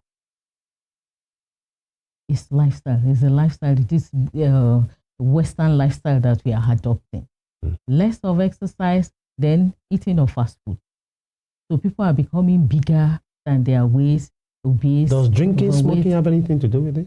Well, smoking will make the complications maybe early and more complicated or worse. So there's something we call peripheral neuropathy. For somebody that is smoking, is going to make it worse. And this is when they walk and then they feel as if they are stepping on pepper and all of that. And then some of them may not be able to feel pain, and that will predispose them to having an injury to the foot. Young persons, basically lifestyle. Lifestyle. All right, because and then if they're genetically predisposed to it as well. Yes. How about those that has been confirmed and they are anxious, they are feeling maybe this is what will end them, and they have opportunity to look at you this morning, look at the camera and tell them something. So diabetes is not a death sentence. Once you come to the hospital, whatever it is that you are feeling, it's this way.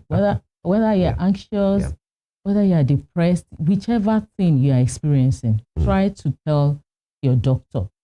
There are specialists that can handle this. We have psychologists. Though your doctor may try to talk to you about it, try to allay your fears, try to get you to understand the disease better. But if you emphasize it, there may be need to call some other professionals like psychologists, like other people that can handle any other thing that you are feeling. But this morning, I want to put it to you that diabetes, you can live up to heyday, to your 90s, 100, if you manage your diabetes very well. So there's no need to be anxious about it. There's no need to be depressed.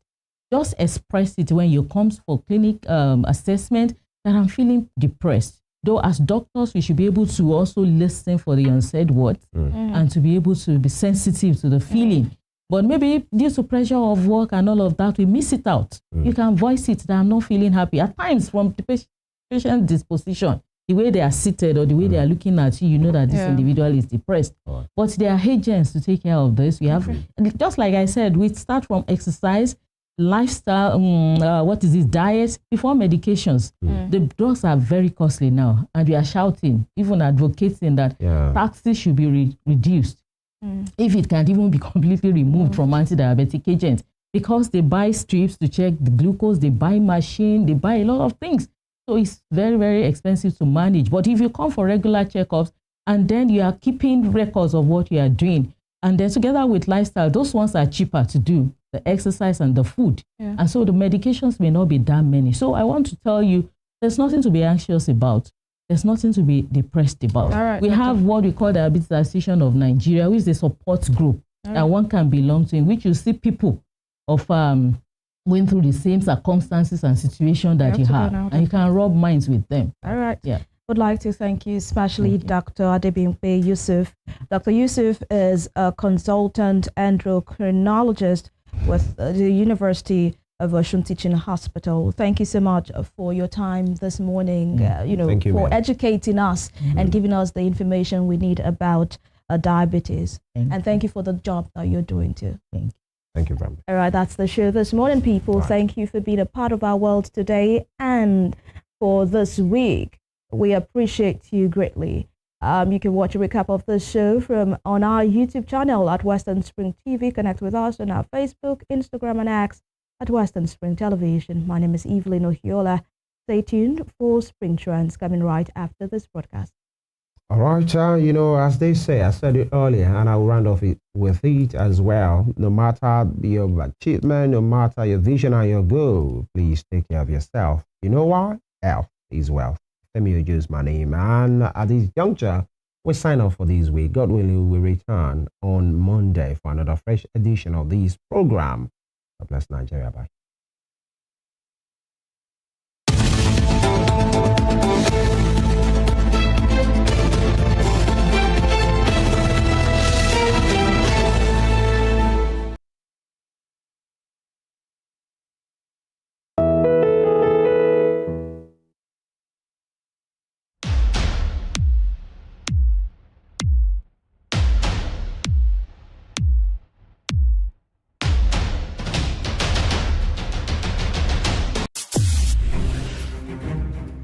Since assuming the mantle of leadership in Osun, the state of the Living Spring, Governor Ademola Adeleke has left no one in doubt about his avowed commitment to the overall development of the state. The footprints of his transformative agenda span through education, transportation, health, staff welfare, social infrastructure, among others. Living Spring Update, a weekly diary on Rave 91.7 FM and Western Spring Television, Channel 190 Star Times DTT, will extract Governor Adeleke's development agenda for your listening and viewing pleasure. From the bustling market to innovative agricultural initiatives, from the testimonies of civil servants and retirees to the cheers of artisans across the state of the Living Spring, you will discover how Governor Adeleke's administration is driving the economic growth of the state. Stay informed and engaged with Living Spring Update, where we will delve deep into the details of ongoing infrastructural projects, new initiatives in healthcare, education, and other impactful strides being made across the state. Tune in every Wednesday on Western Spring Television at 6 p.m. and every Saturday on Rave 91.7 FM at exactly 2:30 p.m. You can follow us on all our social media platforms at Western Spring Television and at Rave 917 FM as we tell the story of how Governor Adeleke is shaping Osun into the beacon of development and opportunity. Living Spring Update is a production of the Office of the Spokesperson to the Governor, Governor's Office, Oshogbo. This iconic African presents the narrative of a man destined to exert an imperishable global influence in Western education. His was a story of a freeborn, captured and sold into slavery. He was born in Oshogun, a native Yoruba village near Iseyin in Okeogun axis of southwest Nigeria. Samuel Ajayi Crowther was the foundation student of Fora Bay College, Sierra Leone, the foremost university where the pioneer set of native Africans were educated. Samuel Ajayi Crowther's greatest contribution to humanity was his translation of the Holy Bible into the Yoruba language. The man who authored the Yoruba dictionary was also credited with the translation of English classic hymns into Yoruba and the Ekwere languages. Samuel Ajayi Crowther's private residence in Badagry, incidentally the first story building in Nigeria, is an Akaba museum dedicated to the memory of Africa's first bishop. Western Spring Television identifies Samuel Ajayi Crowther as a watershed character in history. Arrested, affected, sound, found. What do we see? What do we say? Flowing from a spring. A fact A to Z. Check and confirm. Ever is pounding current events, traveling down from the business gist to the globally arising happenings, to the sports news, to the bittersweet infos. Guided transmission, even deep and fast. Detailed facts are fled. Within seconds, nuggets of words are fired, stretched along, wrapped in bundles of words, broken and dissected as it is, except misheard. This is the news as it is.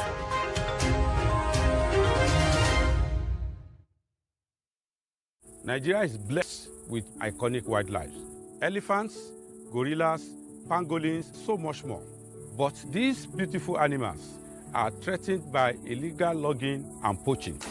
And we will lose our national heritage if we don't stand up for wildlife. So please report wildlife crimes and say no to illegal bushmeat, because protect nature protects our future.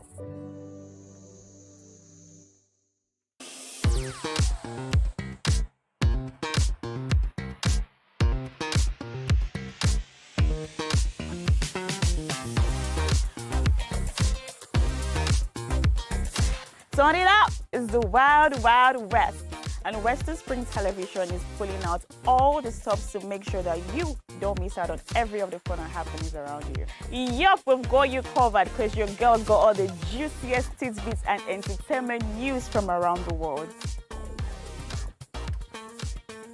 Cross over to the chocolatey side of entertainment. Join me, Chocolate Cassie, on Eccentric as we take you into every bit of the juiciest news, fashion, music, movie updates, and other trending conversations. Together on the show, we'll get personal with your favorite celebrities via phone call, Zoom, or even live here in the studio. Eccentric will be shown on your TV screen on Western Spring Television, channel 190, only on Star Times.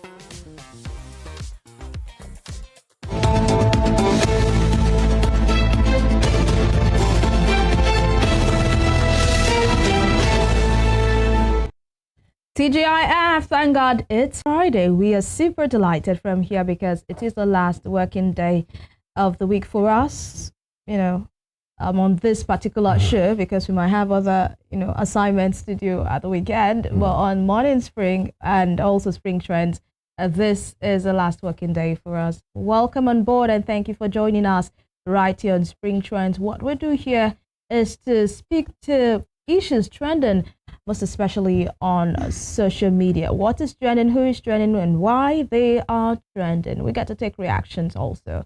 My name is Evelyn Ohiola. Femi is here. Welcome on board, Femi. Thank you very much, and TGIF.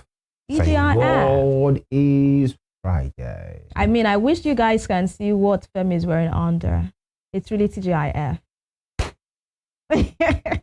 I would have said, do you understand for the camera? But it's fine. Let's just keep it like that.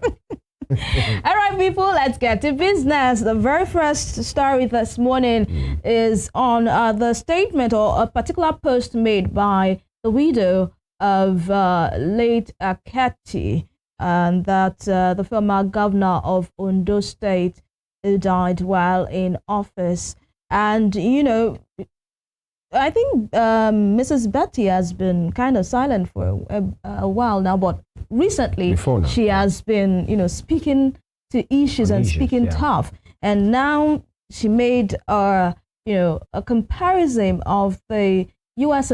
presidential election that went down on the 6th of November to what we had in 2023. Now let's take our tweet. She says, just thinking, 2023 Nigerian presidential election, total votes cast, 25 million, counting duration, 5 days. 2024 U.S. presidential election, total votes cast, 155 million, counting duration, approximately 10 hours. Moral, when dishonesty is prioritized, simple things become difficult. And this is where someone says, speak, ma'am. Just keep talking. Well, let's see if the people feel what she's saying. Igor Clifford at Chima Zobi says, once they are out of power, they turn activists. This script is familiar. And Divine at Onomamia says, but you guys benefited from the dishonesty, Sha. You're just getting used to how it feels on this other side now. You're welcome. And Unzubechi and IG says, people in the comment section bullying her for saying the truth, yet you expect a change from Nigerian politicians. You guys are funny. And lastly, Kins for Real says, when they say ignore the messenger and take the message, I say no. And the no is in capital letters. So where was she when her husband was in power? Meanwhile, who is causing the counting to last for 5 days? What, of course, politicians, a husband inclusive. I beg you. Short, they reach on this matter. So, what do you think, Femi? Do you think we should focus on the message and ignore the messenger? I don't buy that. We have to focus on the messenger and also the message, and anywhere we feel... It's looking like a pattern now for people who are out of power to just find their voice, speak something. And recently, it's been a trend. That will resonate with the masses, okay? Is that dishonesty, I'm sorry to say, that produced her husband? I'm talking about the system that she's criticizing now. Because less than 8 years ago, her husband became the governor of Ondo State. Actually, so these are the issues as well. That dishonest system, using our words, produced him, the people before him, other colleagues of her husband, many of them that are still in power right now. So at what point did you discover? Where you became former first lady? And if she's not the first person, many of the former governors, we've seen somebody who was saying that 2012 Occupy Nigeria, we all knew it was political. That's a colleague of her husband who governed in Ekiti State. I don't want to mention it. So these are some of the things that happens. How come they find their voice? Is it because they are bored? Is it because they are seeing how it feels not to be in power, or some of those things, or they just want to say things, that will make people to be endeared to them. We can't keep ignoring the messenger again.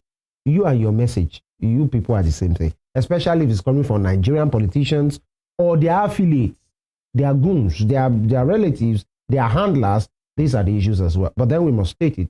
She has an opinion. She's a Nigerian. Yeah, so she can vent, she can say it. How we take it is another thing. Yeah. And I've said this before. I said, that statement President Bola Ahmed Tinubu made when he said, let the poor breathe. No, it's not the poor. Don't suffocate them. The rich are also begging to breathe right now. But breathing different from breathing. I know, but then because the rich are begging to fuel their SUV. This economic hit the is poor really are begging to reaching eat. everybody in their different levels. Yeah. So I feel they are feeling the heat and they're like, this is not what we bargained for. This is not where we're supposed to be. Why is this happening? By the way, let's speak to the substance of what she said. It's because that system has been worked on. Yeah. Willing people have sacrificed to make that system work. Even when individuals want to throw tantrums, there is a system that will cut them into size, including Donald Trump, because he threw tantrum 4 years ago. That system has produced him.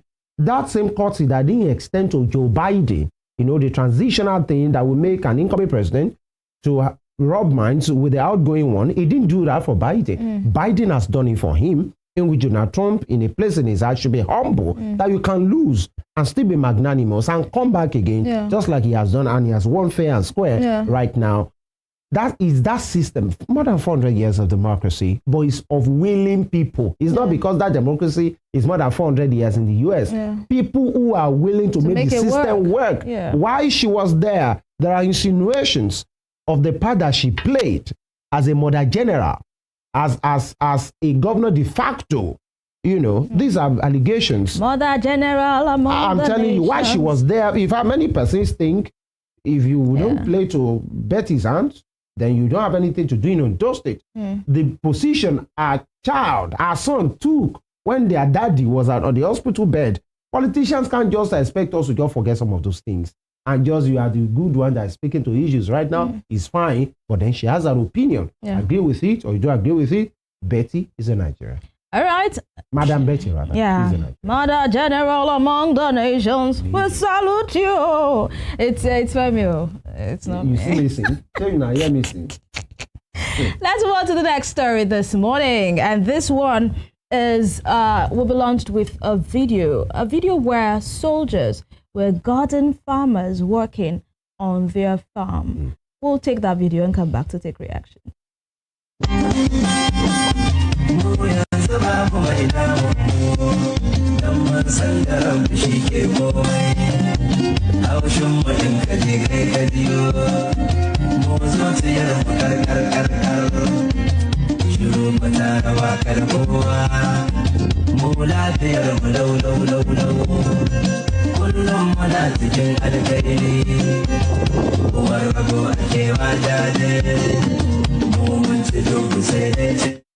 And watching that video, there are a lot of people asking, is this sustainable, where military men would have to go alongside with farmers to their farms to guard them against bandits and these guys? Is this sustainable? How many military guys will have to follow our farmers to the farm? And people believe that this will not come at a free. It's not free will. It's not free of charge. They want Nigerians. They'll tell somebody will pay for the military to guard farmers. Why? Maybe the local government. We don't know yet, but then let's take reactions. _Farbs on IG says, where is our VP Shatima, who during campaign said, I will handle insecurity while Tinubu will handle economy? Abina, don't forget. Now, so Buhari talked during campaign. What is Boko Haram? But it got worse during his tenure. Grace _Emmanuel _52 says they want to introduce GMO foods. That is why they do everything to discourage farmers from planting. Where this one?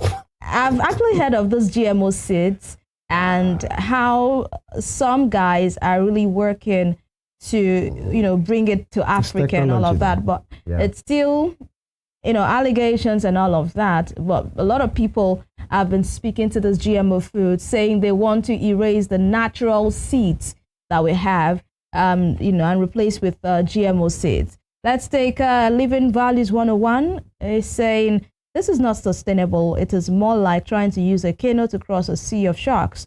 I think the very vulnerable and disadvantaged should have access to medium-range guns to enhance our collective security. So this person is throwing in the line of Senator Ned Nwoko, saying, give them guns. Let everybody defend themselves. Don't come and if anybody, let's just take take your destiny in your own hands. This is what this person is saying. Yeah, where everybody the quick vest. Take your destiny in your own hands. For surplus. All right, and Agu_Big says, how I wish the federal government could purchase weaponized drones that could fly over. No need for soldiers standing there. Right. And what if they finish planting and this guy comes with chemicals and spray on the ground that is capable of destroying crops? I mean, Agu_Big is coming from another angle, saying there's no need for the farmers. Security is now more of technology. Why are we still using the old method? Why can't you, So you are saying we should buy drones, weaponized drones. The thing is, if we will not make this one is from _Force. It says, now politician or rich man get that farm. Nothing you won't tell me. Now, if by the way, it doesn't have to be, because this thing is not just this year. It has been happening more than 5 years, in which the military, the community will, especially those terrorist-infested areas, will have to make a reckon to the military. We are going to farm on this day. So they will have to follow them to go to the farm because of those criminals. So it doesn't have to be the rich man, rich man's farm. Now, the thing is, we have to make up our mind as a people that we don't want this. Yeah. And the decision makers have to be ready to go all the way. If not, it won't work. It's not sustainable. If it's not sustainable, so definitely it can be effective. How many places? Then that means that military personnel, they have been pulled from somewhere. Exactly. Then that means that place that they have been pulled from is exposed. Yeah. That's the way. How many? What's the number that we have? We don't have 1 million in a Nigerian army. We don't have up to. Do we even have 500,000? I'm sure we don't. Now, these are the issues as well. But we make up our mind, because even if you use mechanized drones or weaponized drones, somebody will steal the battery. Somebody will not charge that battery. Shebi is this country that they put CCTV, so people pull them. CCTV project was multi-billion naira, was given in Abuja. Till now, it's one blame game to another. Who put it? Who didn't put it? Oh, we started. We didn't finish. Where's the money? Until we are ready, the decision makers and the people. Because the people must be able to play a part. Don't see criminals as your tribesman. Because when they are done killing the enemies of your tribe, they will. That's just the thing. Yeah. It's just the way we should not. Because people are giving it a soft landing. Oh, they are speaking for our religion. They have shown that these people are not really following the dictate of Islam, because they have been killing imams. They have bombed mosques. Yeah. They have kidnapped emirs. So what are we saying? We must be ready as a people to know that they are enemies of our soul, and the people who are making decisions must be ready to give it a go and say, you know what? Let's finish this, guys. It was something similar. I'm not talking about the political side of it now. That Hezbollah, Hamas came for Israel. And you see Benjamin Netanyahu, even when the backers, America are telling Benjamin Netanyahu, he don't do. Now if they back you, he don't do. You might say the guy is going overboard, but he gave it everything. You guys, I will see that none of you exist on the surface of this world again. But in Nigeria, what do? You say they are being radicalized. They wear and co. They fly them with the military planes to go and. I saw some of them. They wore and co. They are posting for picture. It is sardine. Jesus. This we are not serious with it. Yeah. How many military men can follow everybody to that means even if you want to go and weed those things, because you just don't plant and wait for 3 months to come and harvest. You have to weed. That means you wait for military to come and cover you. Yeah. Some of the times they will not have time. Available. What's the effectiveness of these things? But it has been way for long 5 years. There was a day there were some rice farmers. They wanted to go and work in their farm, and they didn't call the military. It was that same day that those criminals came for them, slaughtered them. Yeah. You need to see what they did. They were macheted, their heads cut off. They now mixed up the body parts to send a message that you gave an information to the military, we will punish you, you will not do it again. until we are ready as a people, all of us, citizens, northerner, southerner, whatever Dana you be, to make sure that this thing must end. And now we get shame. I mean, now we get eye. Now in the shame. We no get shame. From the top to bottom, we no get shame. Why now? And we handle security. Somebody will do economy. How is the two faring? What's the economy? I was just what's the security? What's the faring? Economy? I beg you. All right. I mean, we just hope that we can get it right, especially security. We keep hoping, Abby. Now my issue be this. That's what we can do. We need hope, Abby. Because those are the people that can make the policy, that can give the tough talk and back it up with action. Apache helicopter we don't buy. Tucano we don't buy. It's not about just talking. We still got some helicopters recently delivered. Abby is cheap. What are we doing with all of those?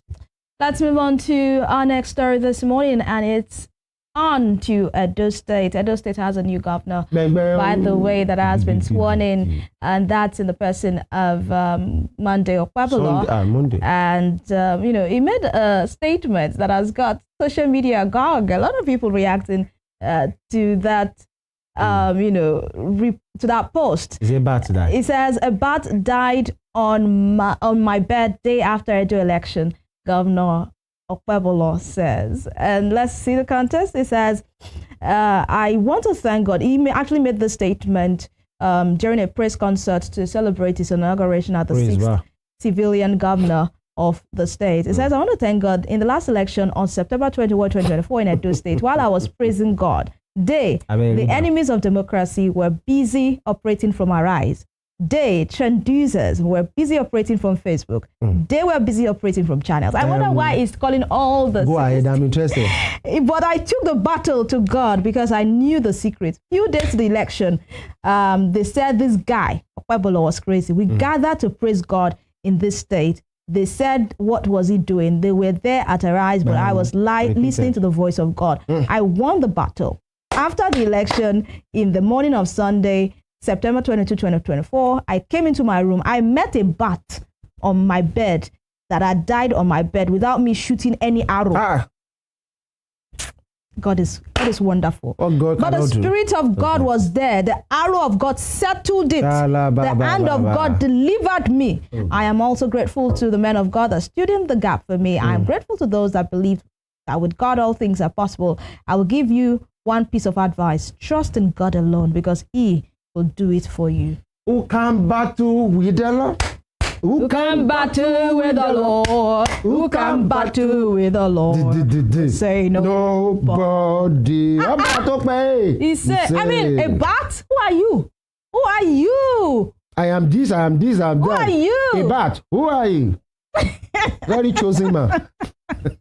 And of course, he has been chosen by the other people, by the way, according to what INEC announced. Yeah. I mean, it is what it is. A bat? Let's just feel the pulse. Governor's bed? Let's feel the pulse of the people on and this. It's not Bola Ahmed Tinubu, because that one is bad. Now, this one says, __Gogo says, bat? Why are you surprised? Are you no longer in APC? Godfather came to congratulate you. He can't kill him. I can't hit him. Now this guy, the Gogos, this one is capital battle. The one we are people of that now small. Una go cause problem for person. This see your case man, a big case woman here. Now they talk about. He say Godfather can't get out. This is so hilarious. Okay, so let's take just the hustler on the score where it says, "Where's the evidence? We want to see the dead bat." Where is the bat? Why didn't you camera the bat and show us the bat so we can know that this is true? But like MC Monique, I go say, I go lie for you. That's what say just go lie for you. Just the hustler said. And sound_C_me_on says, no be beat to the movie bat. Oga Governor, you are selected to at least effect some change in it. Do not to be sharing your spiritual encounter. Everybody's going through a lot in this country. That is from sound_C_me. This one what kill is arrow eating. But Femi, what do you think? I mean, wait, I want it. This is a spiritual battle, and God won. He won the physical battle. He won the spiritual battle. And you know what they say, that the spiritual controls the physical. Oh my, right on. That bat came. It came to the eve of the election of the Lord. No, to Okpebolo space new. But no come to the space of the Lord. Though.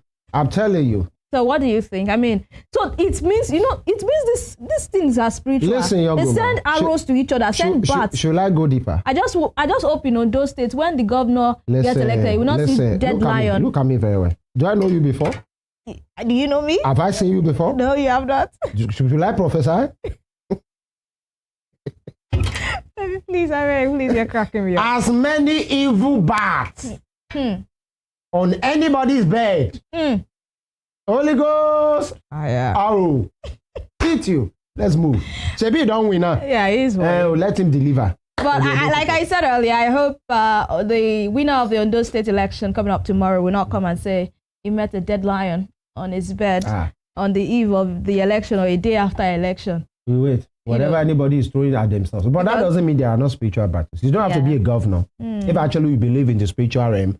But then people will say, how did the bat enter into his room? Who they ask? Now he be your kinsman. Did he open his window? Shebi is Edo people. Did he burn the bat? When you people, the Edo people like yourself. Why are you saying the Edo people? When you attack yourself like that, what do you do to the bat? I don't know. Why you say the Edo people? I'm just from curious your place, to know how the bats look like. How you send things to yourself? Can the bat see, or is it a blind bat? Maybe when you see Monday. Or is it Batimius? I don't kill the bat now. Bat. All right, so that's you don't know it's a Monday. That's a good place to end the conversation this morning. I mean, it was a good just laugh, to be governor, by the way. Now they send that? Bat. Shebi na your governor talking now. Warn yourself, I know of a bat, oh. Warn yourself. Which bat? Capital or small Batimius. letter? All right, people, thank you for being a part of our world. We'll make a return on Monday for an interesting time on Spring Trends. Until then, have yourself a good time. My name is Evelyn Ohiole, and of course, Femi Batimius. Evil bat. Femi Ojo. Holy Ghost, arrow. Please look See at you. me. Bye. Bye.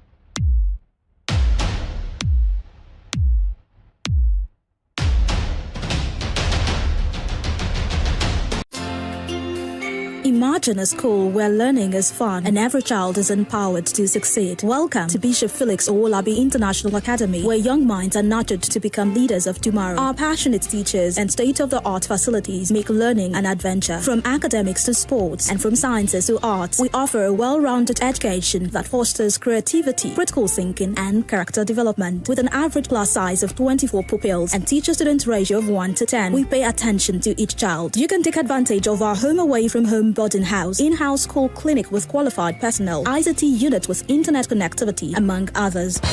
Registration is now on at Bishop Felix Owolabi International Academy into pre-nursery, nursery, primary 1 to 6, JSS and SS classes. Come, avatar of our facilities at number 1 Faith Triumph Drive behind Galaxy Hotel, West Bypass, Ring Road, Osogbo, Osun State. For inquiry, please call 0913-756-6375 or 0803-829-4796. Bishop Felix Owolabi International Academy, making the most of life. Born Jeremiah Oyeni Obafemi.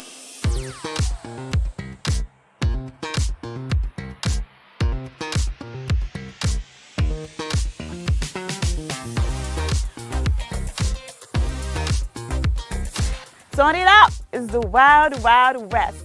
And Western Spring Television is pulling out all the stops to make sure that you don't miss out on every of the fun and happenings around you. Yup, we've got you covered because your girl got all the juiciest tidbits and entertainment news from around the world. Cross over to the chocolatey side of entertainment. Join me, Chocolate Cassie, on Eccentric as we take you into every bit of the juiciest news, fashion, music, movie updates, and other trending conversations. Together on the show, we'll get personal with your favorite celebrities via phone call, Zoom, or even live here in the studio. Eccentric will be showing on your TV screen on Western Spring Television, channel 190, only on StarTimes.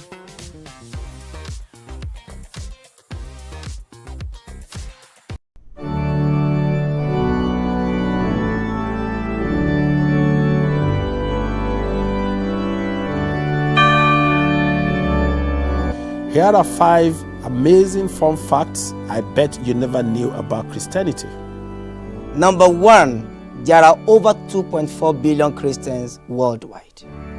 Amazing fun fact number 2. The Bible is one of the best-selling books of all time. More than 100 million people read. Most Christians believe in heaven and hell.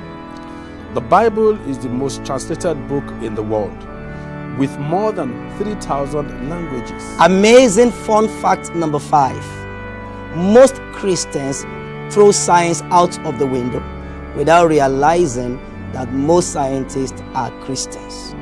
Hello, I am Pastor Steve Akinwumi. And I am Dr. Adeoye Oyewole. Join us as we highlight and discuss day-to-day issues pertaining to the day-to-day living of every Christian. Issues in Christendom shows every Sunday on Western Spring Television, channel 190, only on StarTimes.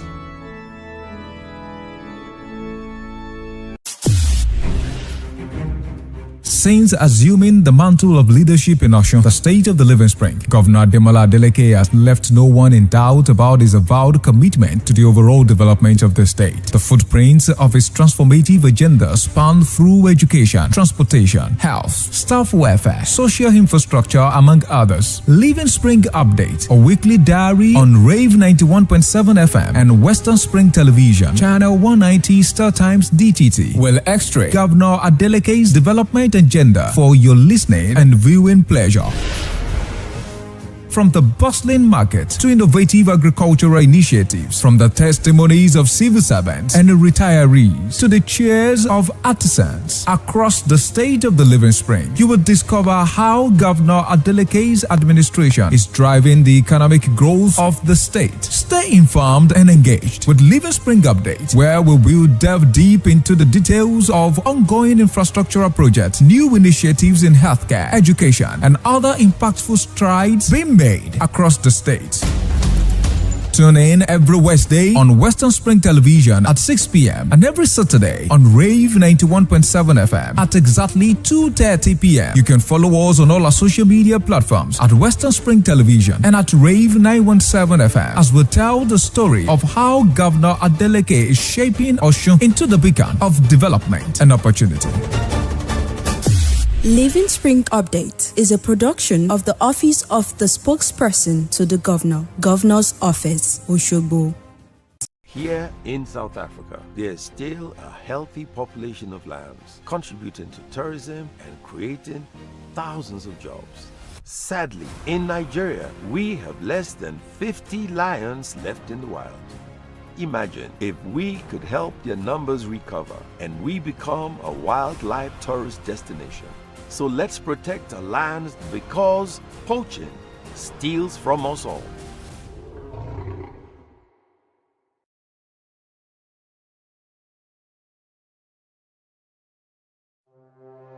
Arrested, affected, sound, found.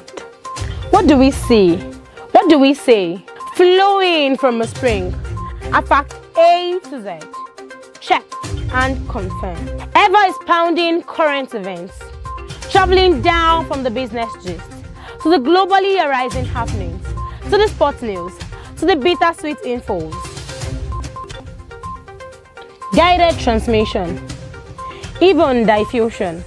Fast and fast. This fact. Not what that flew across borders are fired. Stories short and long, wrapped in bundles of words, broken and dissected as it is, except misheard. This is the news as it is.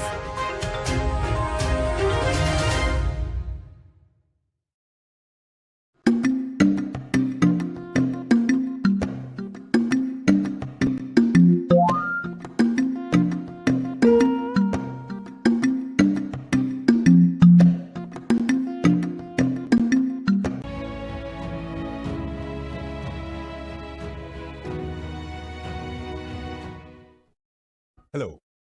Good afternoon to you, the viewer on Western Spring Television, and welcome to our weekly interview program. We call it Pertinent Questions. On this program, we engage our guests on issues that help us in our nation-building effort. Food, you'll agree with me, is central to human life. Without food, life could be cut permanently short.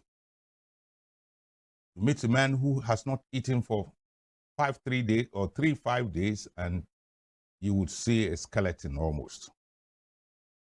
In the studio with me this afternoon is a lady scientist whose knowledge in the field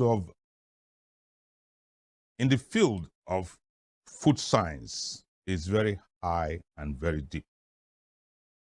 No wonder she is the head of department for the Food Science and Technology Unit of Osun State University. Head of department, Uni Osun, I speak of. My guest is Mrs. Adedayo Adeboye. She holds a PhD in food science, and she's the head of department, as I've said. It is this lady of substance that I have the pleasure of talking to this afternoon on our program, Pertinent Questions. Food concerns you, concerns me, concerns everybody. And so I think we should be willing and ready to pay attention. Madam, you are most welcome. Thank you for having me. Can I stretch a hand for a lady's handshake? Yes, you can. Thank you. Thank you, sir. Thank you. Welcome. Thank you. This production is in 2 parts. We spend the first part trying to see the nitty-gritty of what we must know, call it intellectual, and you may be right.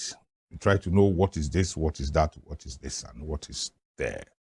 So, food science, I would ask very innocuously, what is food science and technology?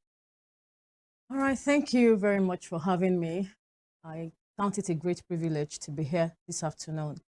Food science and technology is the study of the physical, the chemical, and the biological nature or properties of food materials and how these properties interact during processing and subsequent storage of the food material. So that's what, and it's a multidisciplinary course that revolves around physics, chemistry, biology, engineering properties, the agricultural concept of food. So that's food science. Agricultural concept of food. Yes, I had it as my second question. I think it is still pertinent for me to ask, even though you appear to have answered it, but I want the specifics. A young secondary school student who in future wants to study food science because the head of the Department of Food Science, University of Uni Osun, is brilliant. So what must she do? All right. Firstly, an aspiring food scientist must be a science student. You know, science is in the word food science. All right. And then, depending on the institution that that student intends to attend, you will take JAMB subjects, physics, chemistry, biology, sometimes physics, chemistry, mathematics. All right. And then the usual 5 subjects pass in O levels. You know, because it's science-based course, it's technological-based. So that's it. So you must read physics, chemistry, biology, mathematics, and English. And perhaps also Greek science. Yeah, so some institutions take biology, a pass in biology, minimum pass in biology, or Greek. Okay. What does the food scientist or technologist do in the food lab? Is there anything called food lab? Yes. Okay. I want to know. We have many dimensions of food laboratory. The basic one is the food processing laboratory. And then your products from the food processing laboratory would either visit the food analytic laboratory, the food microbiology laboratory. There's also a sensory laboratory too. All right. Sensory. So, yeah, sensory. It's very important. What does that bring about? So sensory, from the word sense organs, tells you how your sense organs, the 5 sense organs, respond to the food material you have created. Remember that in food science, we are converting. We are converting the food crop to something edible, wholesome for a consumer to take in. And at the same time, in converting, you don't want to convert and have it bitter for something you desire to be sweet. So it's the sense organ, in this case, tongue, that tells you whether it's bitter or it's sweet or something else. And then textural properties too. You know, there are some foods that we expect to be hard. So after production, you want to know how hard. You want to know the consumer's level of acceptance of that hardness. Remember growing up, you have this Paco biscuit. All right, so there's a perceived texture that Paco biscuit should have. And then there's a perceived texture that cookies should have. So it's in the sensory laboratory that you do a balance of all of these things. That's water. In my elementary school science tells me water has insipid taste and has it's tasteless. Yes. Now, if I have a food production, and has some of these things, a quality like that, not necessarily sweet, and then you find some pharmaceutical, they are all food, they are very bitter. So how do you place that? So initially, you must know your purpose, the objective for that particular kind of food. And in knowing that objective, that's what gives birth to the eventual taste. All right. There are some that you may never be able to get rid of, whether it has a bitter taste or not. You know, but you could have other things added into the composition that would mask or reduce the intensity of that taste. And there are some other foods that are bland, they're expected to be bland, and that's the way we want it to be. So I think by that taste, the taste of water that you're talking about, bland in this case, is tasteless. You know, so some foods occur like that. Okay, we will come to some other nitty-gritties. What can be said to be the role of food scientists like you in nation building? Just as you said at the opening, without food, the existence of man is threatened. So a food scientist ensures that food is always available in the right quantity, in the correct quality. It's one thing to produce food, it's another thing to have the quality tampered with. So the food scientist is concerned with the quality, the quantity, and then the availability too, and the utilization. You know, there's also an interaction between the constituents of food and the body system. So whatever food that you are producing, that the food scientist is bringing to the table, must be one that the body can also absorb the nutrients in it. If there's something wrong with the body that threatens the absorption, then there are other alterations that the food scientist will, you know, look into. So it's a total package. You are involved in the production, you're involved in the utilization, you're involved in the consumption too. Until the food gets into the stomach, the job of the food scientist is not done. It's not done. Yes. Even if I don't want a package for packed food, I want to go to my farm, uproot some cassava or cut some plantains. What role has this the food scientist got to do in that, or to play? The role of the food scientist begins after harvest. Interestingly, we these days we are beginning to be interested in the pre-harvest conditions, because it's what you put in that you get. I have a question. I don't know if it is relevant here. I was going to ask you, or if it is not, just linking together. Is there any relationship between the food scientist or technologist and the agricultural man? All right. So in lame terms, I can say we are cousins. Okay. And how do I mean? The agriculturist is the planter. You know, and then when he plants and brings out, you've used cassava as an example. Now the cassava comes out, and we're just looking at the cassava tuber. It is the job of the food scientist to convert the cassava. We are not goats. We can't eat the cassava raw. So it's the job of the food scientist to convert the cassava tuber into something edible, palatable. So that's where we come in. But like I said, as I was saying before, there's now an overlap where there's a particular kind of cassava I want because of the end product I have in mind. So I now have to relate with the agriculturist to tell him, this is the kind of cassava I want you to plant for me, so that I have this particular output. So we need to work together. We are working together. That's the food scientist and the agriculturist. But in spite of this, we find situations in our environment. People bring out end products anyhow. There is NAFDAC, which is struggling. I will use the word. What role is the food scientist playing? You in one corner, you see somebody who does kuli kuli. She does it in her own to her own taste. You find the plantain roaster She does it in her own. What check-ins can the food scientist or must the food scientist play in this? All right. Do you have the confidence to go to him or her and challenge him? We have the confidence, but we do not have the empowerment yet. And I'm trying to be careful with my words. Okay. You know, the food scientist in Nigeria belongs to a body called the Nigerian Institute of Food Science and Technology that's supposed to checkmate all of these issues that you have highlighted. And some few years ago, we became chartered, you know, and we're in the process of getting our act together so that we can go to the Bolly maker and say, this is the standard. There are standards to these things, you know, to ensure, to enforce, to regulate the activities of roadside food manufacturers. So yes, food science is involved. We ought to be involved. Given the right atmosphere, it's something we do. Now, it takes me to this question. It could be in your studio, I mean, not in your studio, in your laboratory and things like that. What, and then the social thing. I'm happy you just mentioned that you are chartered. You are not yet, you have the confidence, but you don't have the enablement or something like that. What challenges do food scientists like you face at work? Aside these social ones. Well, your laboratories, are they well powered?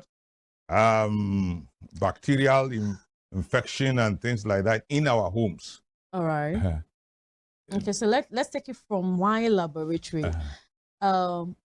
I stand here as a staff of Osun State University. The head of department. And the head of department of the Department of Food Science and Technology. Thank you for reminding me.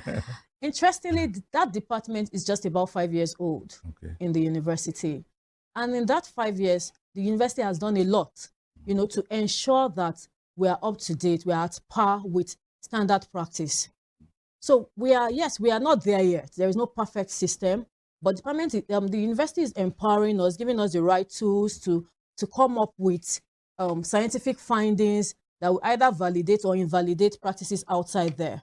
So yes, at our laboratory levels, we are doing our bit. We check what we need to check. We also make sure that our researches are tailored towards the needs of the society.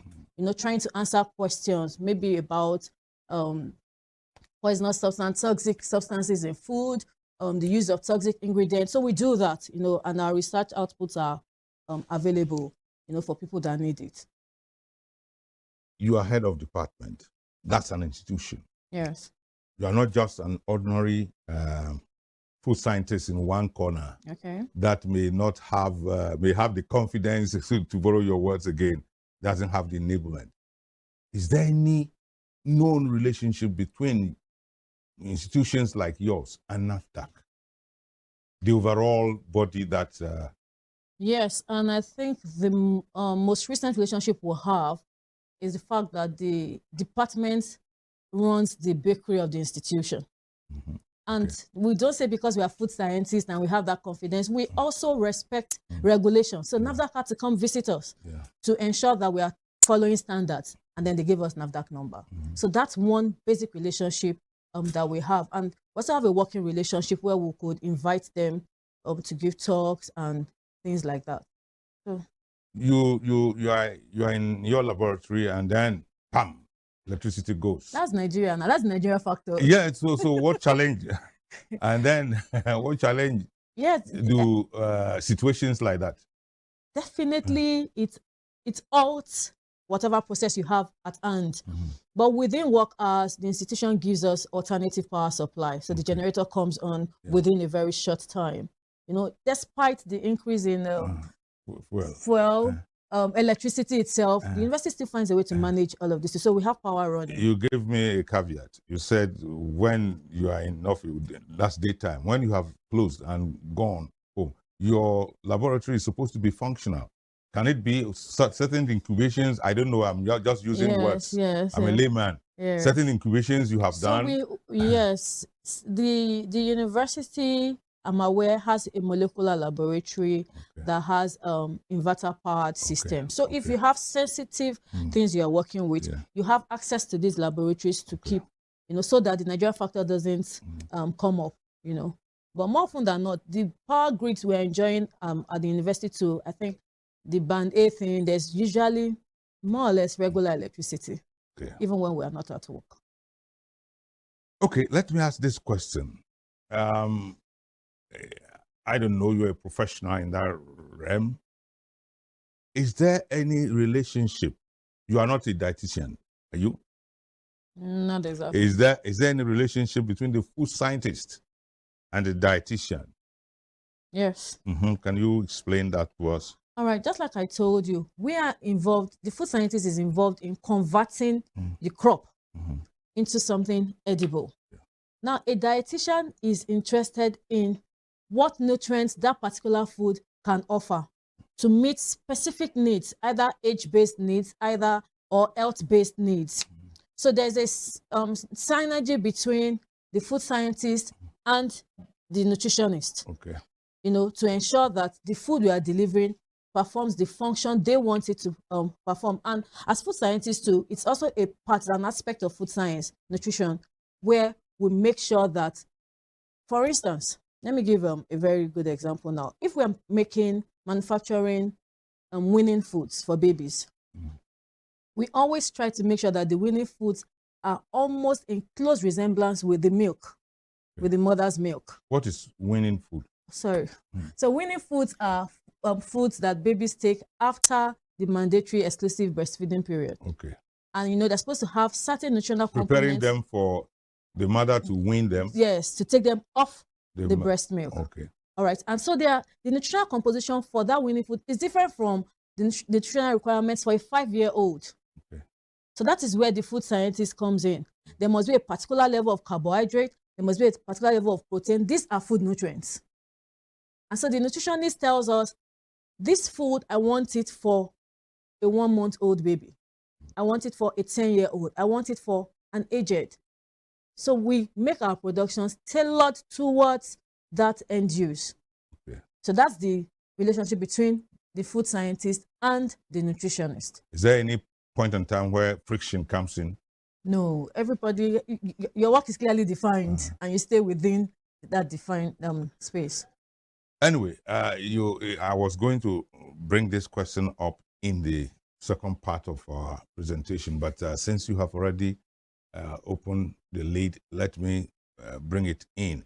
Now, there is always, you are not a nutritionist, as you said, but you work in consonance with them, yes. with them.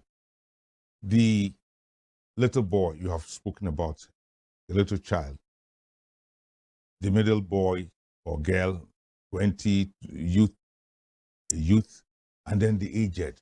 Yes. Which of them demands in their care, which of them demands us being very intentional? Every level, sir, I must say. Every level of growth has a required level of intentionality. You don't want to make mistakes at any point in time. Just before coming in here, I was going through Instagram, and there's this thread about parents overstuffing their children with food, you know, young children.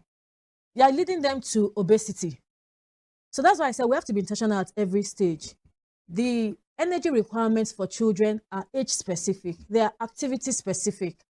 So whatever food you're feeding them at certain points in time must tally with what they need. You don't want to give them what they do not need. The body has a way of storing, building up these unnecessary things. And then you have it coming back to bite you in the face, you know, in the years to come. So I think that it's very important that parents, caregivers are intentional at every stage, given the right requirements. There's something called the required dietary allowance for or dietary intake for specific nutrients. People must know this and stay within, you know, that information so that we do not have problems. For instance, you don't want to underfeed and you don't want to overfeed. You must do optimal feeding at every stage. We live in a country where food is very, very difficult to come by now. So the formula 1-1-1 has changed drastically to sometimes 1 instead of 3 places. Right. So how do you, and then take this along before we go on break. Obesity, you mentioned. Some children won't just grow fat no matter what kind of food you give them. Must you go the extra mile and just be in a situation where your take-home pay or emolument cannot take you home? All right, so you want me to answer that now? Yes. Yes. I agree that food is hard to come by for obvious reasons, the current economic situation. But it takes me again to the fact that even when food was available, or readily available, many people eat wrongly. You know, I think the most important thing is, number one, know what you need to eat, not what you want to eat, what you need to eat. And then start looking for alternative sources. If the available one is expensive, we can begin to look around us. You are talking of elderly people who have pockets. The young boy doesn't differentiate between what you have said. Know what you want to eat. Who feeds the young boy? The parents. That's what I'm saying. So the conversation is for the parents.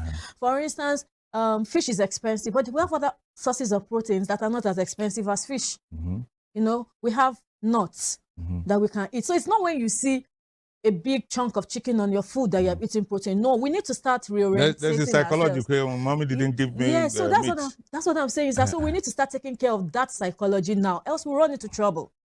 So, doctor, imagine a situation in which a mother like you gives pounded yam to his son or daughter, 14, 15-year-old, and instead of getting meat, goes for granules and says, this is a good combination. Thank you, sir. So that's, again, the job of the food scientist. So you can do a groundnut meal that is not groundnut as nuts or seeds. Okay. There's something called texturized vegetable protein. And a very common example is what we call beske. That's tofu or soya meat. Is that not psychology? Appealing to the psychology of the consumer. It's not meat in itself. It's an analog, something that looks like meat, but it's not meat. So yes, mothers can begin to do that, come up with innovative ideas. That's one. Two, we can also educate our children. Let them understand that we're responding to times and seasons. And so you are nutritionally, you are well fed. You're eating balanced diets. When I was much younger, some 70 years ago, because there was poverty, and mom and dad would give, instead of giving you meat, they give you what we call isakpa. Okay. And then money. Yeah. Beautiful. But today you want to tell me your daughter or son, you give him or her money, and he will want to take it in 21st century that we are. All right. It's a function of knowledge. Honestly, it's a function of knowledge. And interestingly, we're the ones that call it poverty.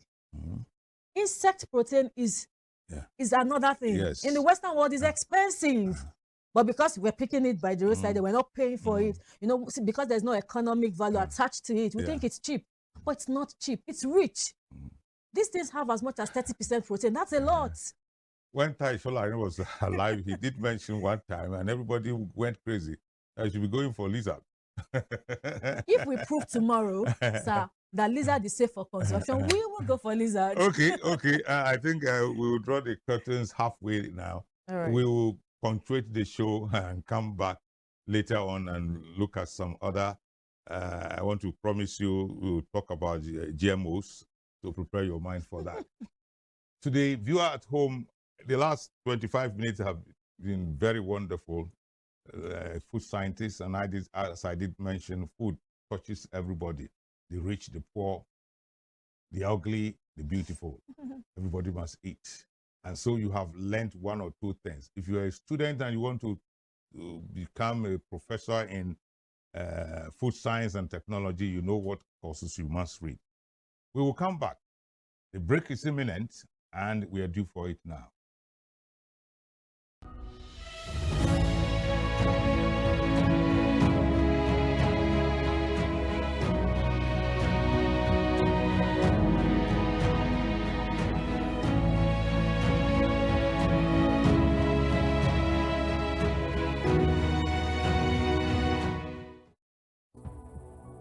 In our lifetime, Nigeria has become a center for smuggling ivory and pangolin scales. This is one of two Nesria holding facilities for seized. Some from Nigeria. Human work has caused the decline of many species. But together, we can change this story. No longer will we tolerate wildlife trafficking. We are updating our laws, increased the penalties, and prosecuted more offenders. Nigeria remains fully committed in the fight against wildlife crime, and we will continue to honor all international obligations to protect our biodiversity.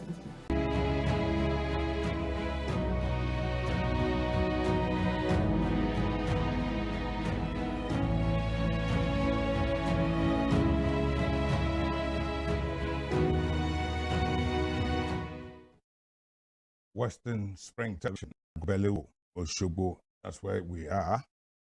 And the studio with me is food science and technology. Yes, I think I can. Food scientist and technologist, okay, whichever way. Dr. Adedayo Adeboye is the head of department food science and technology, UniOsun. Before we went on break, we were talking about diversification, eating things like best care, you call it, and I was trying to also supplement it with money, and this thing I said, Isakpa, functioning as meat. Now, this is the reality of our time now. The days are gone. Is there food crisis in Nigeria as a food scientist? And if there is food crisis, does it frighten you? Yes, there is food crisis, or better put, food insecurity. Okay, what's the difference? That's why I said better put. We could just be playing with words. But the truth is, for a nation to be food secure, what things must happen? Yeah. There must be availability. Okay, there must be. In availability, you're looking at in quantity and in quality. Okay, you're also looking at utilization. Okay, and then you're looking at stability. It's not enough that the food is available. It must be available all through the year. You know, and then when it's available again, your citizens must be eating it in the right quantity and in the right quality. You know, you talked about the 111 becoming 001 or 100. That in itself is one symptom of food insecurity. You know, so we are not there yet. I'm asking, does it worry you? It does worry me as a food scientist because there are attendant problems to food insecurity. Taking away crime, you know, apart from crime, because if people are hungry, they will break in and steal food. They may not steal any other thing, but food, you know. But beyond that, the health of the citizen is also challenged seriously. You'll be looking at things like undernutrition. There'll be malnourished children everywhere. You know, adults could even have the reserve, but children don't have it. So that's one major, what is a critical area of food insecurity that the nation should look into. How food affects health, the unavailability of food and its attendant effect on the health of the citizens. Spokesmen of government will want to tell us that we are not into a food crisis. It is that food is available, except that it is costly. If it's costly, it's unavailable. Can a low-income earner buy that food? No. So where's the availability? A bag of rice is a little over 100,000 now. If you divide it by 30, sir, one bowl is how much? That's about 3 point something naira. So a man or woman that earns 15,000 naira in a month, or even scale it up to 30, must he spend all on rice? Rice. So there is food crisis in our country. How do you food scientists intervene? At this point now, we need to begin to look into alternatives. Speaking before the break, we're talking about lizard, money, we talked about best care, and you mentioned something very crucial. You said psychology. We have to start doing the reverse psychology now, taking our minds back to all these alternatives that urbanization has taken away from us. You know, it now becomes something that can't be heard of, that you're eating termites as meal. No. And I'm beginning to have, you know, this moment where we may have to start looking at presentation. I did a study where we included termite in cookies because Gen Zs, Gen Alphas may never imagine themselves, you serve them a dish and give them spoon and it's termites in it. No, they won't take that. But if you include the termite in their cookies, it becomes acceptable. So these are alternatives. These are ways where food scientists can intervene. Food scientists. I was going to ask, how do we intervene? Yeah, these are ways of intervention that, okay, all those foods that the society seems to frown on, we can bring them back, but in socially acceptable forms. Now, how do you as scientists, food scientists, collaborate? Because it takes time for you can't do it on your own, in your own small corner. Yes, no, we can't. Because we have gotten to a level and time in this country that must, and then you must push it, not just these big companies you must be in collaboration with them, and then they push it to the world. Say, give it, come to professionals, they design some the content. Gen Zs Gen Zs believe in taste. Taste and appearance is very germane to them. It's very, very, very, very important. And so, yes, I agree with you that we must synergize with the companies. There's something called multidisciplinary collaborations. We collaborate even beyond the shores of Nigeria with people that have access to possibly better facilities or, discoveries, and then we bring our own aspect into it. That collaboration is imminent, more than ever before now, because we want to start coming up with newer forms of food using available resources. We still do plantation agriculture. We do this, people farm. What in your mind, as a researcher, you must have done one or two things closer. If you have not done, the question is, what has caused the crisis in the insecurity, to borrow your language, in food? The causes of food insecurity are a lot. There are a lot. Number one is this economic situation. We also have weather. These days, the weather trajectory has changed. We have also, in weather, you also have cultural practices, farming practices. We also have the insecurity that is not, there's not food insecurity, the threat to life. Yeah, it's insecurity. Yeah, too. but it's not food, right? Yeah, it's not food. But it leads to food because farmers can't go to their farms, or their farms are plundered by animals, and so there's shortage. We have disease infestation too. All these things, and if our government are not paying proper attention, it will lead to food shortage. There are times that we have seasonal glut. Now you don't even know when the food is in season because certain things have hindered the availability of that food. For instance, this year, between July, August, and September, farmers were expecting rains.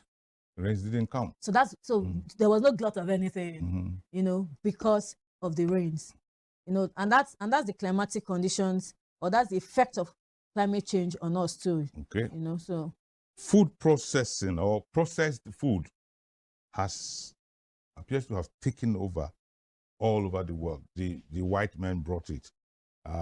We used to, in those days when you were young, you knew what kind of food mama and papa gave you. Everything was raw. Today, food processing has taken over. It has its good and bad points. Tell me the challenge that food processing is posing today. White men did not bring food processing. Well, we've been processing food. Yeah, you are right. Ages. You are right. Yes, but this they brought some modifications. Yes, okay. They brought some modifications. They brought some mechanizations into it. The most traditional form of food processing is salting. Now this is where processing and preservation clashes. So where preservation is a form of processing. And for instance, last night, based on the conversation, I discovered that Dodo Ikiri was an accidental innovation because of processing. So yes, I agree that along the line, Westerners have brought, I rather call it ultra processing. That is, over processing. But without food conversion, we can't be where we are. You can't have gari by putting cassava in water. Something has to give. There has to be some form of conversion. That's food processing. But I also, at the same time, also agree with you that some foods have become over-processed. And that becomes a danger in itself. But you see, economics is there's a law of demand and supply, sir. Westernization and urbanization, or the fast evolving developments that we see all around us. People want to eat on the go. Yeah. So I have a customer that wants to eat on the go. I want to make money. I will provide for you the food that you need to eat on the go. In spite of what it could challenge you in future. So the question is, what are these challenges? What are these dangers? And then can we minimize them? There's some, like I said, food processing is germane. It's important. But you now want to be careful that you do not eat certain over-processed foods or the nature of processed foods you're looking for. Junks, foods high in sugar and salt. You know, you the consumer, you know that what you're eating is high in sugar and salt. You don't want too much of that in your body system. But the fast-paced life that we live, the demands of job and all of that makes people to go for these things. I just feel that people should, as much as possible, let's stay green. As much as possible, let's stay natural. But at the same time, there are certain foods that must be processed for us to eat it. If you're going to put salt in your food, you can't go to the sea and take a cup of seawater and have that as your salt, right? Yeah. But at the same time, salt is available. How much of it do you use? Sugar is available. How much of it do you use? Palm oil is available. These are things that affect the palatability of food. Okay. We can't cancel them, but we can regulate the consumption so that the far-reaching effects are minimized. Time is not very much on our side, but I can't let you go without asking or requesting you to tell me, vicariously the listener, the viewer, about genetically modified foods. What are they a threat to us, especially in developing nations? What are they in the first place, and what? That topic is a very huge one. I don't want just give me specifics. But from the word genetically modified foods, these are foods that have their DNAs altered for specific reasons. Anyway, you know. When do they have the DNAs altered? When before plantation or what? Definitely is during planting or before planting. The seed crop. Yeah. And there are reasons for it. For instance, one major reason why genetic modification comes in could be the desire to have disease-resistant crops. Okay. If a particular crop has been known to be prone to this particular disease, you find a way of solving that problem by altering. It could be just cutting away a part of its DNA or adding that resistance. You know, it's more it's biotechnological, right? But at the end of the day, so you eventually have a product that is now resistant to that disease. Also, you could have genetic modification in terms of productivity, enhanced productivity. You want to have more volume. All right. But there are regulations to these things. The question is, are people obeying? Are planters obeying? Are processors obeying? But genetically modified foods are not in itself dangerous. Oh. It is how we go about it. The fear has been, oh, don't eat it. You are eating a lot of it. Are you not eating broiler? You're eating broiler, you're eating noila. These are genetically modified organisms. You know, so not all of them will be harmful. I don't want to talk in absolute when you talk about sense. Animals, yes, animals, but so why plants. are you excusing animals and not excusing plants? I don't know. I'm not a scientist. It's knowledge. It's knowledge. Most times our fears could be based on ignorance or not having enough knowledge about certain things. But as food scientists, we have been informed that genetic modification is supposed to be a solution to a problem. It's not supposed to be a money-making venture. Has it now become, rather than solution, has it become a problem? It might have been hijacked. I don't want to speak, but the intent, the very essence of it was to solve problems, to make life easier. For instance, as food processors, there are you pick a plant like tomato. Tomato means different things to a food scientist. So a food scientist that wants tomato juice, there is a kind of tomato you want. There are certain constituents that tomato must have, a particular level of moisture, a particular level of solids. Right. But the maker of tomato paste is the other way around. Money. No, not money. So you want less moisture, more solid. Okay, to the juicer, you want more moisture, less solid. So yes, at some point, you may need to make alterations so that you get what you want. And that's where modification comes in, you know, where you now alter the DNA traits of the parent plant, and then it gives birth to all of that. So today we have myths surrounding some foods. Yeah. So many myths. What is responsible for this, and how realistic are the myths? Many myths are born out of possibly, you know, in our culture, possibly to preserve the culture or to prevent bad habits, so to speak. But many things are incorrect. For instance, you tell a pregnant woman not to eat snails. Why? Culturally based. But scientifically, is there any proof? It's the eldest or one of the eldest. You know, yeah, but this is a cultural. For instance, people from Benue State, they're not likely to eat snails. Okay. While the man from Ikire or Oshogbo or Ibadan will enjoy snails. So it's a cultural thing. Yes. So it is up to you, specialists, professionals, to make information available. Yes, I agree. Can we also have even snail flavor and things like that? Put it in, I don't know. The idea just came to me. If it is that good, yes, the pregnant woman needs it, but the culture doesn't allow her. She lives in Benue State. So pump something in and... but you cannot give her food and not let her know she's eating snail or something that has snail in it. Except something like pork, which is religious. All right. So it's, anything else? It's left to the end users, sir. If I know that snail is beneficial to my health, it's rich in iron, and I need it, I have to find a way of eating it. I would not tell you that I ate it. How does he know, or he or she know? Yes. It is your professionals, you professionals rather, who must give the information, give the information, and collaborate with the big organizations I remember, push this out. Yeah, so that's where, again, that's another example of collaboration with the nutritionist. So, you know, sometimes the nutritionists are closer to these end users than we are. Yeah. And so we send information out. During clinics, during engagements, they give this information out, telling them how nutritious this food. It's left to the individual to come out of the myth, you know, that this food is dangerous. Or processed foods. Not all processed foods are bad. You know, processed foods are a means of convenience. Between convenience and the harm, that you scientists know, where would you situate the end user?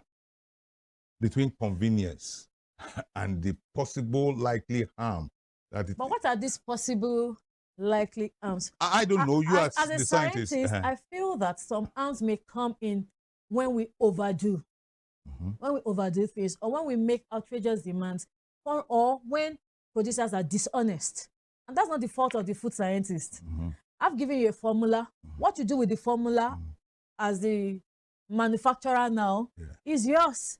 You know, so, but at the same time, thank God for modernization. Consumers can be aware of what they are eating. They must be sensitive to what they are eating. Food processing in itself does not have any harm. But along the line, many things have been tweaked, many things, you know, but at the end of the day, ask yourself, do you really need it? This sugar that you take, do you really need it? And so it's your choice to choose convenience or harm. When you choose convenience as a young person, when you grow old, it becomes a problem. That's a myth, sir. It's a myth? Yes. Okay. Well, but you have just told me you want to choose between convenience and your health. You can still minimize it. For instance, convenience. Gary is convenience. Yes. But how much sugar do you put into it? Do you have to put sugar in the gari? Some people have gotten to the level that without sugar they cannot take gari. That's why I said we also have to convenience, the harm. Anyway, the topic, the conversation cannot end in this studio. I'd like to appreciate you for coming, Dr. Adedayo Adeboye, Head of Department Food Science and Technology, Osun State University. It's been a very interesting conversation, and as I did mention it from the beginning, food is a leveler. It touches everybody. No matter who, the presidents eat food, kings eat it, scientists eat, and we the poor masses, we all eat it. I hope you got something very informative about what to do and what not to do. Most importantly, it made us understand that going into extra time is not necessary in circumstances like this. You have to be moderate in everything you take. I'm Adito Shitwalamo. I thank you for watching, and hopefully next week we'll bring you another guest. Madam, thank you for finding time at a short notice to come. Me, sir. Thank you. That has been our package. We see you next week.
Atótó adére.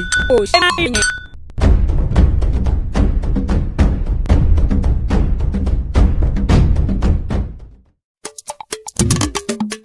Àbújá ni olú ìlú orílẹ̀-èdè Nàìjíríà lọ́wọ́lọ́wọ́. Ọjọ́ 12 oṣù 12 ọdún 1991 ni wọ́n gbé ibùjókòó agbára Nàìjíríà kúrò nílùú Èkó lọ sílùú Àbújá lásìkò ìṣèjọba ológun ọ̀gágun fẹ̀yìntì Ibrahim Babangida. Ìlú Àbújá ní ìlú kẹjọ tí èrò pọ̀ sí jùlọ nílẹ̀ Nàìjíríà. Ó sì jẹ́ ìlú olódi tó wà ní àárín gbùngbùn. Gbogbo àwọn ilé-iṣẹ́ àti àjọ ìjọba kọ̀ọ̀kan ló ní olú ọ́fíìsì wọn nílùú Àbújá. Gẹ́gẹ́ bó ṣe jẹ́ pé ibẹ̀ gan ní ibùjókòó agbára ìṣàkóso ilẹ̀ Nàìjíríà. Lọ́dún 2003 ni àjọ Commonwealth gbé ìpàdé wọn wá síbẹ̀. Bẹ́ẹ̀ sì ni àjọ olókoòwò nílẹ̀ adúláwọ̀ ṣe lọ́dún 2014. Kódà lọ́dún 2016. Àjọ tó ń rí sí ọ̀rọ̀ àwọn ọmọdé ìyẹn UNESCO gbà á gẹ́gẹ́ bí ibùdó ìkẹ́kọ̀ọ́ wọn. Díẹ̀ lára àwọn ibùdó tó gbajúgbajà nílùú Àbújá ni àpáta agbára Aso Rock, ilé aṣòfin àpapọ̀, ilé aṣojúṣòfin ilẹ̀ yìí, àpáta Zuma Rock, Millennium Park, báńkì àpapọ̀ ilẹ̀ Nàìjíríà CBN, mọ́ṣáláṣí àpapọ̀ àti ibùdó ilé ìjọsìn àpapọ̀ àwọn kìrìsìtẹ́nì. Ẹkùn ìdìbò 6 ló wà nílùú Àbújá: Abaji, Buhari, Gwagwalada, Kuje, Kwali àti Abuja Municipal. Kílìṣì tó jẹ́ ohun ìpanu tí wọ́n fi ẹran pèsè ló jẹ́ oúnjẹ tó wọ́pọ̀ tí gbogbo èèyàn sì nífẹ̀ẹ́ sí nílùú Àbújá. Ó jẹ́ ibùdó ìsinmi fún ọ̀pọ̀ àwọn arìnrìn-àjò láti ẹkùn kọ̀ọ̀kan nílẹ̀ Nàìjíríà nítorí pé àárín gbùngbùn ló wà. Ìlú Àbújá rèé o, ibùdó agbára ìṣàkóso ilẹ̀ Nàìjíríà, ògo ilẹ̀ adúláwọ̀.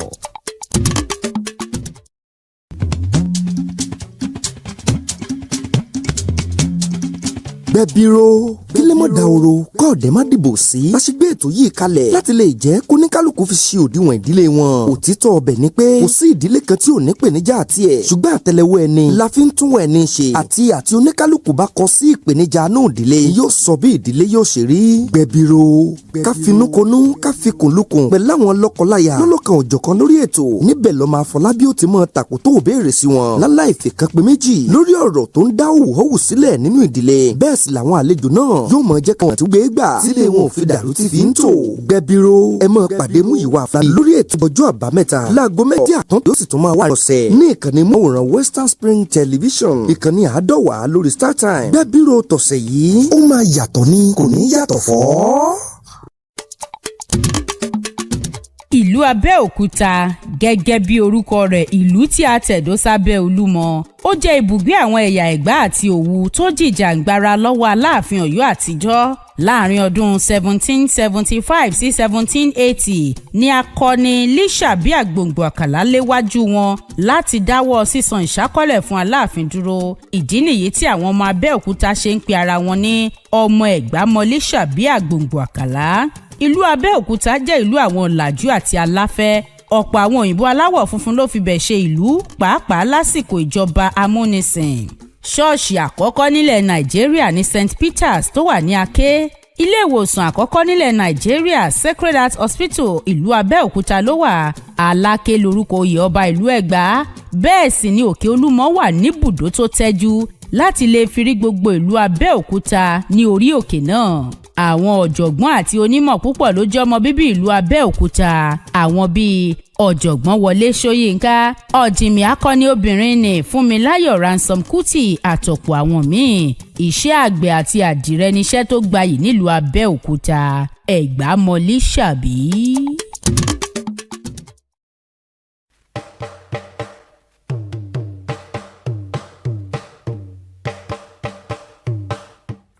Èdè Yorùbá jẹ́ ọ̀kan lára àwọn èdè tí wọ́n ń sọ ní agbègbè Niger Congo. Èdè Yorùbá gbajúgbajà ní àwọn orílẹ̀-èdè tó ń bẹ ní ẹkùn ìwọ̀ oòrùn ilẹ̀ adúláwọ̀. Ó kéré tán, àwọn ènìyàn bíi mílíọ̀nù 14 ló ń sọ èdè Yorùbá lónìí. Ètò akọ́mọlédè ló ń dé sójú ìwòran yín láti iléeṣẹ́ móhùnmáwòrán WSTV ìkànnì 150 channel 190 lórí StarTimes. Yorùbá dùn púpọ̀, Yorùbá ò lè kú, Yorùbá ò lè parun. Tiwa làṣà, tiwa lèdè, tiwa nìṣẹ̀ṣe akọ́mọlédè.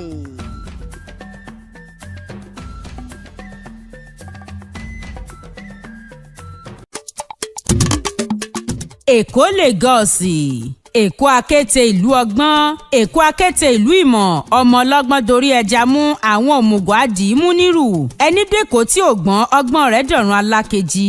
gẹ́gẹ́ bí àrọ́bá ẹni tó tẹ ìṣẹ́ridó tó sì kọ́kọ́ gbé ibẹ̀ lọ́dún 1699 ló jẹ́ ọdẹ tí orúkọ rẹ̀ ń jẹ́ Ògúnfúnminíre, ọmọ ọba ìlú Ilé-Ifẹ̀ ní í ṣe. ó máa ń ṣọdẹ lọ síbẹ̀ láti Ifẹ̀, ó sì pàgọ́ tó ti máa ń sinmi ṣáájú kó tún tó lọ bẹ ilé rẹ̀ wò. nígbà tó yá àwọn ọdẹ mìíràn wá darapọ̀ mọ́ láti ṣọdẹ. nínú igbó yìí ni wọ́n bẹ̀rẹ̀ sí ní ṣọdẹ tí wọ́n sì ń pọ̀ sí i pẹ̀lú àwọn ènìyàn wọn. báyìí ni wọ́n ṣe bẹ̀rẹ̀ sí ní tàn kálẹ̀ tó fi dé gbogbo ibi tí Èkó fẹ̀ dé lónìí. ìlú Èkó ìlú ńlá.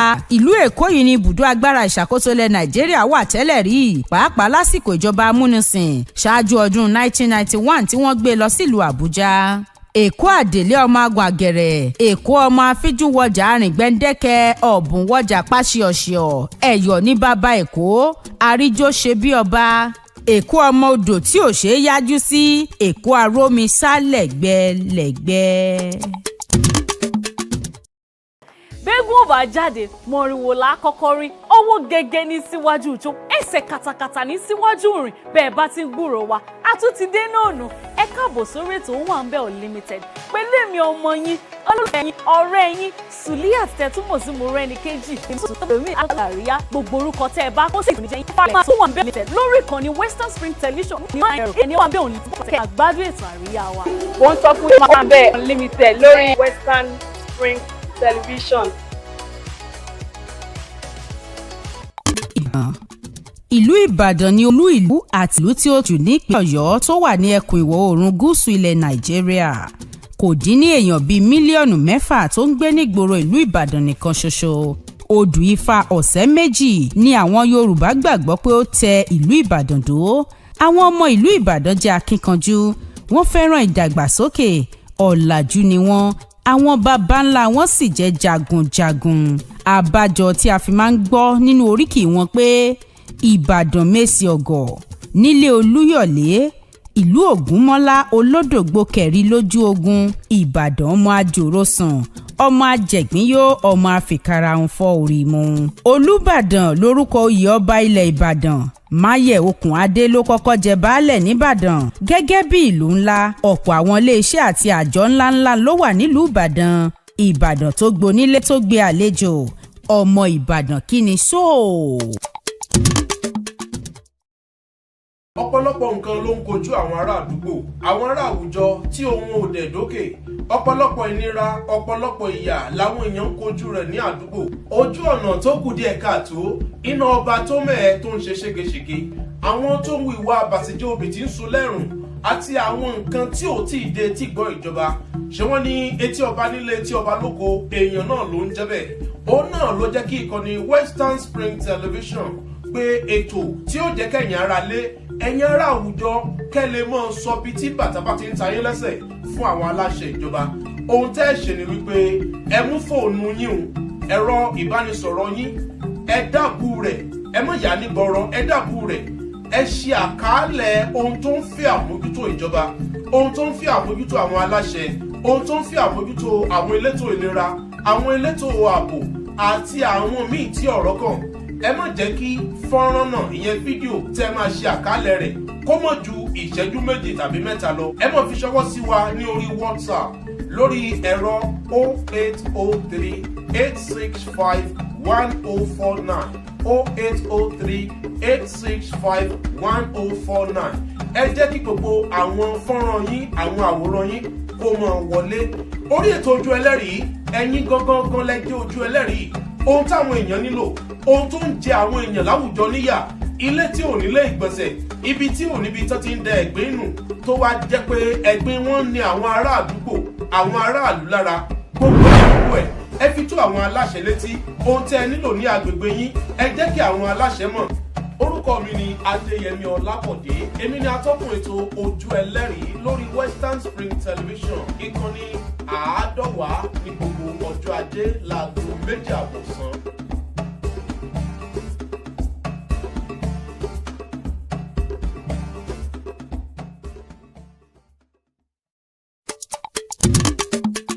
New York nílùú ńlá tó tóbi jù nílẹ̀ Amẹ́ríkà kódà iye ènìyàn tó wà níbẹ̀ ló fi ìdá méjì ju ti ìlú Los Angeles lọ. Ó jẹ́ ibùdó fún oríṣiríṣi àṣà, ìgbafẹ́, iṣẹ́ ọnà, ìmọ̀ ẹ̀rọ, òṣèlú, ẹ̀kọ́, ọrọ̀ ajé kódà tó fi máa rẹ́ ìdárayá. New York yìí ló gbàlejò ọ̀pọ̀lọpọ̀ olùdókòwò kárí ayé tó sì fẹsẹ̀ múlẹ̀ gidi gan ni. Ìdí nìyí tí àwọn kan fi máa ń pè é ní olú ìlú orílẹ̀-èdè àgbáyé. Ohun ìdámọ̀ tó gbajúgbajà jù ní New York ní ère òmìnira Statue of Liberty eléyìí tó ń ṣàfihàn bí ìlú náà ṣe fàyè gba onílé àtàlejò bẹ́ẹ̀ sì ni afárá Brooklyn kò lẹ́gbẹ́ ó kéré tán ẹgbẹ̀rin ní oríṣi èdè tí wọ́n ń sọ ní New York èyí ló sì fa bí wọ́n ṣe máa ń sọ pé gbogbo èdè àgbáyé ló pé sílùú New York ní nǹkan ọdún 1624 ní àwọn èèyàn ẹ̀yà Dutch tẹ̀dó sí ibi tó ń jẹ́ New York báyìí Amsterdam ni wọ́n ń pè é tẹ́lẹ̀ nígbà náà àmọ́ lọ́dún 1664 ni wọ́n yí padà sí New York lẹ́yìn tí ọba King Charles kejì tilẹ̀ Gẹ̀ẹ́sì fún arákùnrin rẹ̀ ní ilẹ̀ ìyẹn Duke of York. Láti ọdún 1785 ló ti wá di olú ìlú ilẹ̀ Amẹ́ríkà títí di òní olónìí. Ó jẹ́ ìlú ńlá tó kún fún ọ̀pọ̀ iṣẹ́ ọnà àti ibùdó iṣẹ́ àtinúdá oríṣiríṣi fún gbogbo ìran ọmọnìyàn. Ìlú New York lórílẹ̀-èdè Amẹ́ríkà.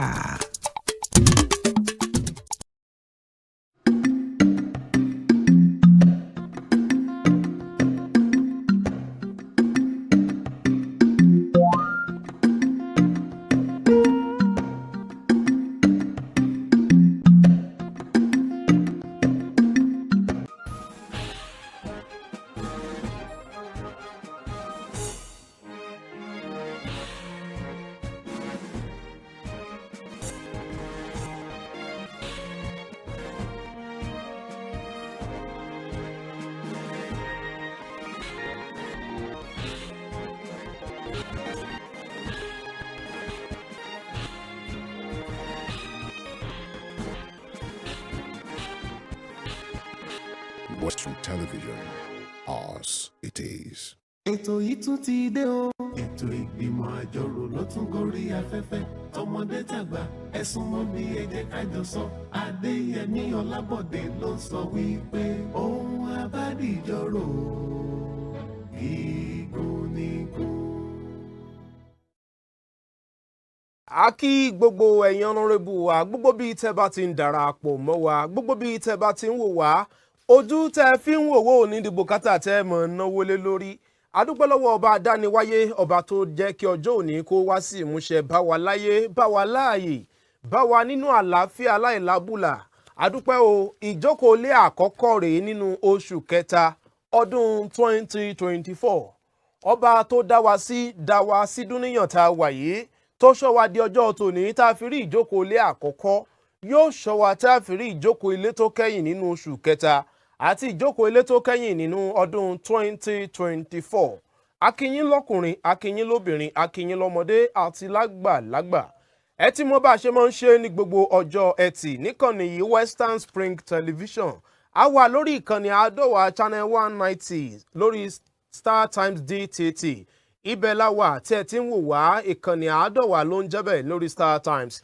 ẹ mọ́ wàá gbàgbé bẹ́ẹ̀ ṣe ń wò wá kétékété lórí móhùnmáwòrán yín ẹ lè mọ́ darapọ̀ mọ́ wa níbikíbi tẹ́ bá wà ní orígun mẹ́rẹ̀ẹ̀rin àgbáyé lórí àwọn ọ̀rọ̀ tí a bá ń gbé yẹ̀wò ẹ mọ́ wàá gbàgbé o ẹ̀ka ìròyìn àti ọ̀rọ̀ tó ń lọ nílé iṣẹ́ WSTV ló ń ṣe agbátẹrù ìjókòó lé ìgbìmọ̀ àjọrò èyí tó máa ń wáyé ní gbogbo aago 3 ọ̀sán sí aago 4 kù ìṣẹ́jú díẹ̀ ní gbogbo ọjọ́ ẹtì níkànnì yìí adúpẹ́ o lọ́wọ́ gbogbo ẹ̀yin tẹ́ darapọ̀ mọ́ wa àwa mọ rírì gbogbo àwọn tá a jọ wà nínú ìjókòó lé ìgbìmọ̀ àjọrò lónìí ohun tá a gbéyẹ̀wò nínú ìjókòó lé ìgbìmọ̀ àjọrò ọ̀rọ̀ tí yóò ṣe gbogbo wa láǹfààní òun náà la gbéyẹ̀wò ní báyìí kó tó di pé a bẹ̀rẹ̀ ìjókòó lé ìgbìmọ̀ àjọrò a gba àbá kí a bẹ̀rẹ̀ àti àbá tó ń kéjì ṣùgbọ́n ṣáájú àsìkò yẹn jẹ́ ká máa rán ara wa létí o nínú ìjókòó lé ìgbìmọ̀ àjọrò a fi ààyè gbà ká lo ọ̀rọ̀ àlùfàǹsá a fi ààyè gbà ká lo ọ̀rọ̀ tó lè dárúgúdù sílẹ̀ a fi ààyè lẹ̀ ká ti ọwọ́ òṣèlú ọwọ́ ẹlẹ́yàmẹ̀yà tàbí ọwọ́ ẹlẹ́sìnjẹsìn bọ́ àwọn ọ̀rọ̀ àwọn ìwòye àti àwọn èrò tí a mọ̀ gbé kalẹ̀ kà nínú ìjókòó lé ìgbìmọ̀ àjọrò náà ẹ jẹ́ kí ọ̀nàrẹ́bù wa bá wa dá àbá kí ìjókòó lé bẹ̀rẹ̀ ọ̀nàrẹ́bù Lamid Sefiu. Vice Speaker, ẹ kú tó. Ẹ ṣé o. Ìjókòó yìí ọlọ́run ní jókòó mẹ́rin. Iléeṣẹ́ yóò ní dàrú. Èmi ni Honourable Lamid Sefiu láti ìlú Ọlọ́jà Bala City, alias Agbọ́mọbí wọn tí mo ń dábàá ká bẹ̀rẹ̀ pàdé tòní yìí. Ó dà ẹ ṣé Honourable Ekomeri náà nawọ́ sókè láti kéjì àbá náà. Ó kí Mr. Speaker o. Ẹ ṣé o. A kú ètò tòní òní já sí mọ́ lórúkọ Jésù. Àmín o. Èmi ni Honourable Ekomeri láti Àgùnbẹ́léwò. Mo kéjì àbá kábẹ̀rẹ̀ lẹ́gbìmọ̀ àjọrò tòní nísànsán.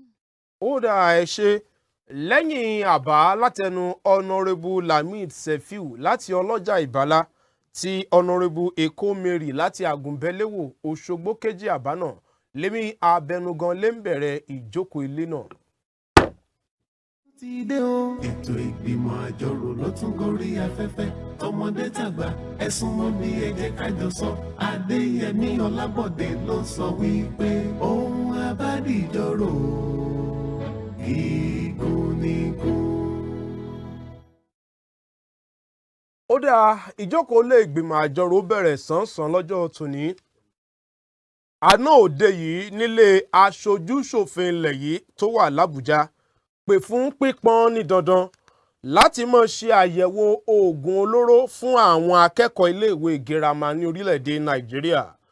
Wọ́n ní eléyìí ṣe kókó lójúnà àti lè wá wọ̀rọ̀ kò fi ṣe àdá sí àwọn ìwà bíi mímu oògùn olóró àti àwọn ìwà míì tó ní í ṣe pẹ̀lú ìlòkulò oògùn olóró láàárín àwọn ọ̀dọ́ ní orílẹ̀-èdè Nàìjíríà. Ọ̀rọ̀ mímu oògùn olóró láàárín àwọn ọ̀dọ́ ilẹ̀ yìí ti di kàkàkéwé àgbọ̀ndẹ̀ líle ló ń lé sí i. Ọ̀pọ̀ nínú àwọn ọ̀dọ́ ló ti sọ oògùn olóró di ohun àámu láì bẹ́ṣùbẹ̀gbà ní gbangba wálíà ní ojútáyé. Eléyìí wà lára ohun tí àwọn òǹwòye sọ pé ó pakún ìwà ọ̀daràn, ẹgbẹ́ òkùnkùn, jàǹdùkú àti àwọn ìwà míì tó ń jẹ́ kí ètò ààbò ilẹ̀ yìí ó máa mẹ́ẹ̀. lẹ́yìn òsọ́kà tí àwọn aṣòfin dábàá pé kí wọ́n máa ṣe àyẹ̀wò oògùn olóró fún àwọn akẹ́kọ̀ọ́ iléèwé girama náà ní ẹgbẹ́ àwọn olùkọ́ nílẹ̀ yìí NUT ní Kínlá wọ́n tako àbá náà nígbàtí akọ̀wé gbogbogbò fún ẹgbẹ́ olùkọ́ NUT ọ̀hún ọ̀mọ̀wé Mike Ike Ene sọ̀rọ̀ ó ní òun rò pé ṣíṣe àyẹ̀wò fún àwọn akẹ́kọ̀ọ́ òun kọ́ ni ọ̀nà àbáyọ láti lè mójútó ìṣọwọ́lò oògùn olóró ní orílẹ̀-èdè yìí ó ní níṣe ni èyí yóò dàbí ìgbà téèyàn bá ń fi ẹ̀tẹ̀ sílẹ̀ pa làpálàpá ó ní dípò tí ìjọba ó fi mọ́ sọ ọ̀rọ̀ ṣíṣe àyẹ̀wò fáwọn akẹ́kọ̀ọ́ níṣe ló yẹ kí wọ́n mójútó ọ̀nà láti jẹ́ kí àwọn tó ti fi léèwé sílẹ̀ ó padà sí yàrá ìkẹ́kọ̀ọ́ nílẹ̀ yìí ṣé wọ́n ní ọwọ́ tó bá dilẹ̀ ní èṣù bẹ̀ lọ́wọ́ ẹ̀ ó ní pípè fún ṣíṣe àyẹ̀wò oògùn olóró náà lè jẹ́ àǹfààní fún àwọn èèyàn kan láti jí owó aráàlú kó látìgbà tí ọ̀rọ̀ yìí ti jẹ jáde ló ti di ohun tí àwọn èèyàn ń gbà bí ẹni gba igbó ọtí bí ọ̀pọ̀lọpọ̀ ṣe ń sọ pé ìgbésẹ̀ yìí yóò fi òpin sí ìlòkulò oògùn olóró tí yóò sì mú àdínkù bá ìwà ọ̀daràn láwùjọ wa ni àwọn míì sọ pé amúkan ẹrù ẹ̀ wọ́ ó lókè lẹ́ńwò ẹ̀ wò sàlẹ̀ wọ́n ní látinú ilé ni ẹrù ọ̀rọ̀ náà ti wọ́ wà wọ́n ní àwọn òbí àwọn tó jẹ́ alágbàtọ́ àwọn aṣáájú àwùjọ àwọn aṣáájú ẹ̀sìn náà ní ojúṣe láti kó lórí ọ̀rọ̀ mímu oògùn olóró àti ìlòkulò oògùn tí àlàbọ̀run rẹ̀ ti di ẹ̀wù ní orílẹ̀-èdè Nàìjíríà àwọn ìbéèrè tó wá ń tawọ́ tasẹ̀ nù jókòó lé ìgbìmọ̀ àjọrò ní àsìkò yìí ìbéèrè àkọ́kọ́ ṣé ẹ̀yin ọ̀nàrẹ́bù náà faramọ́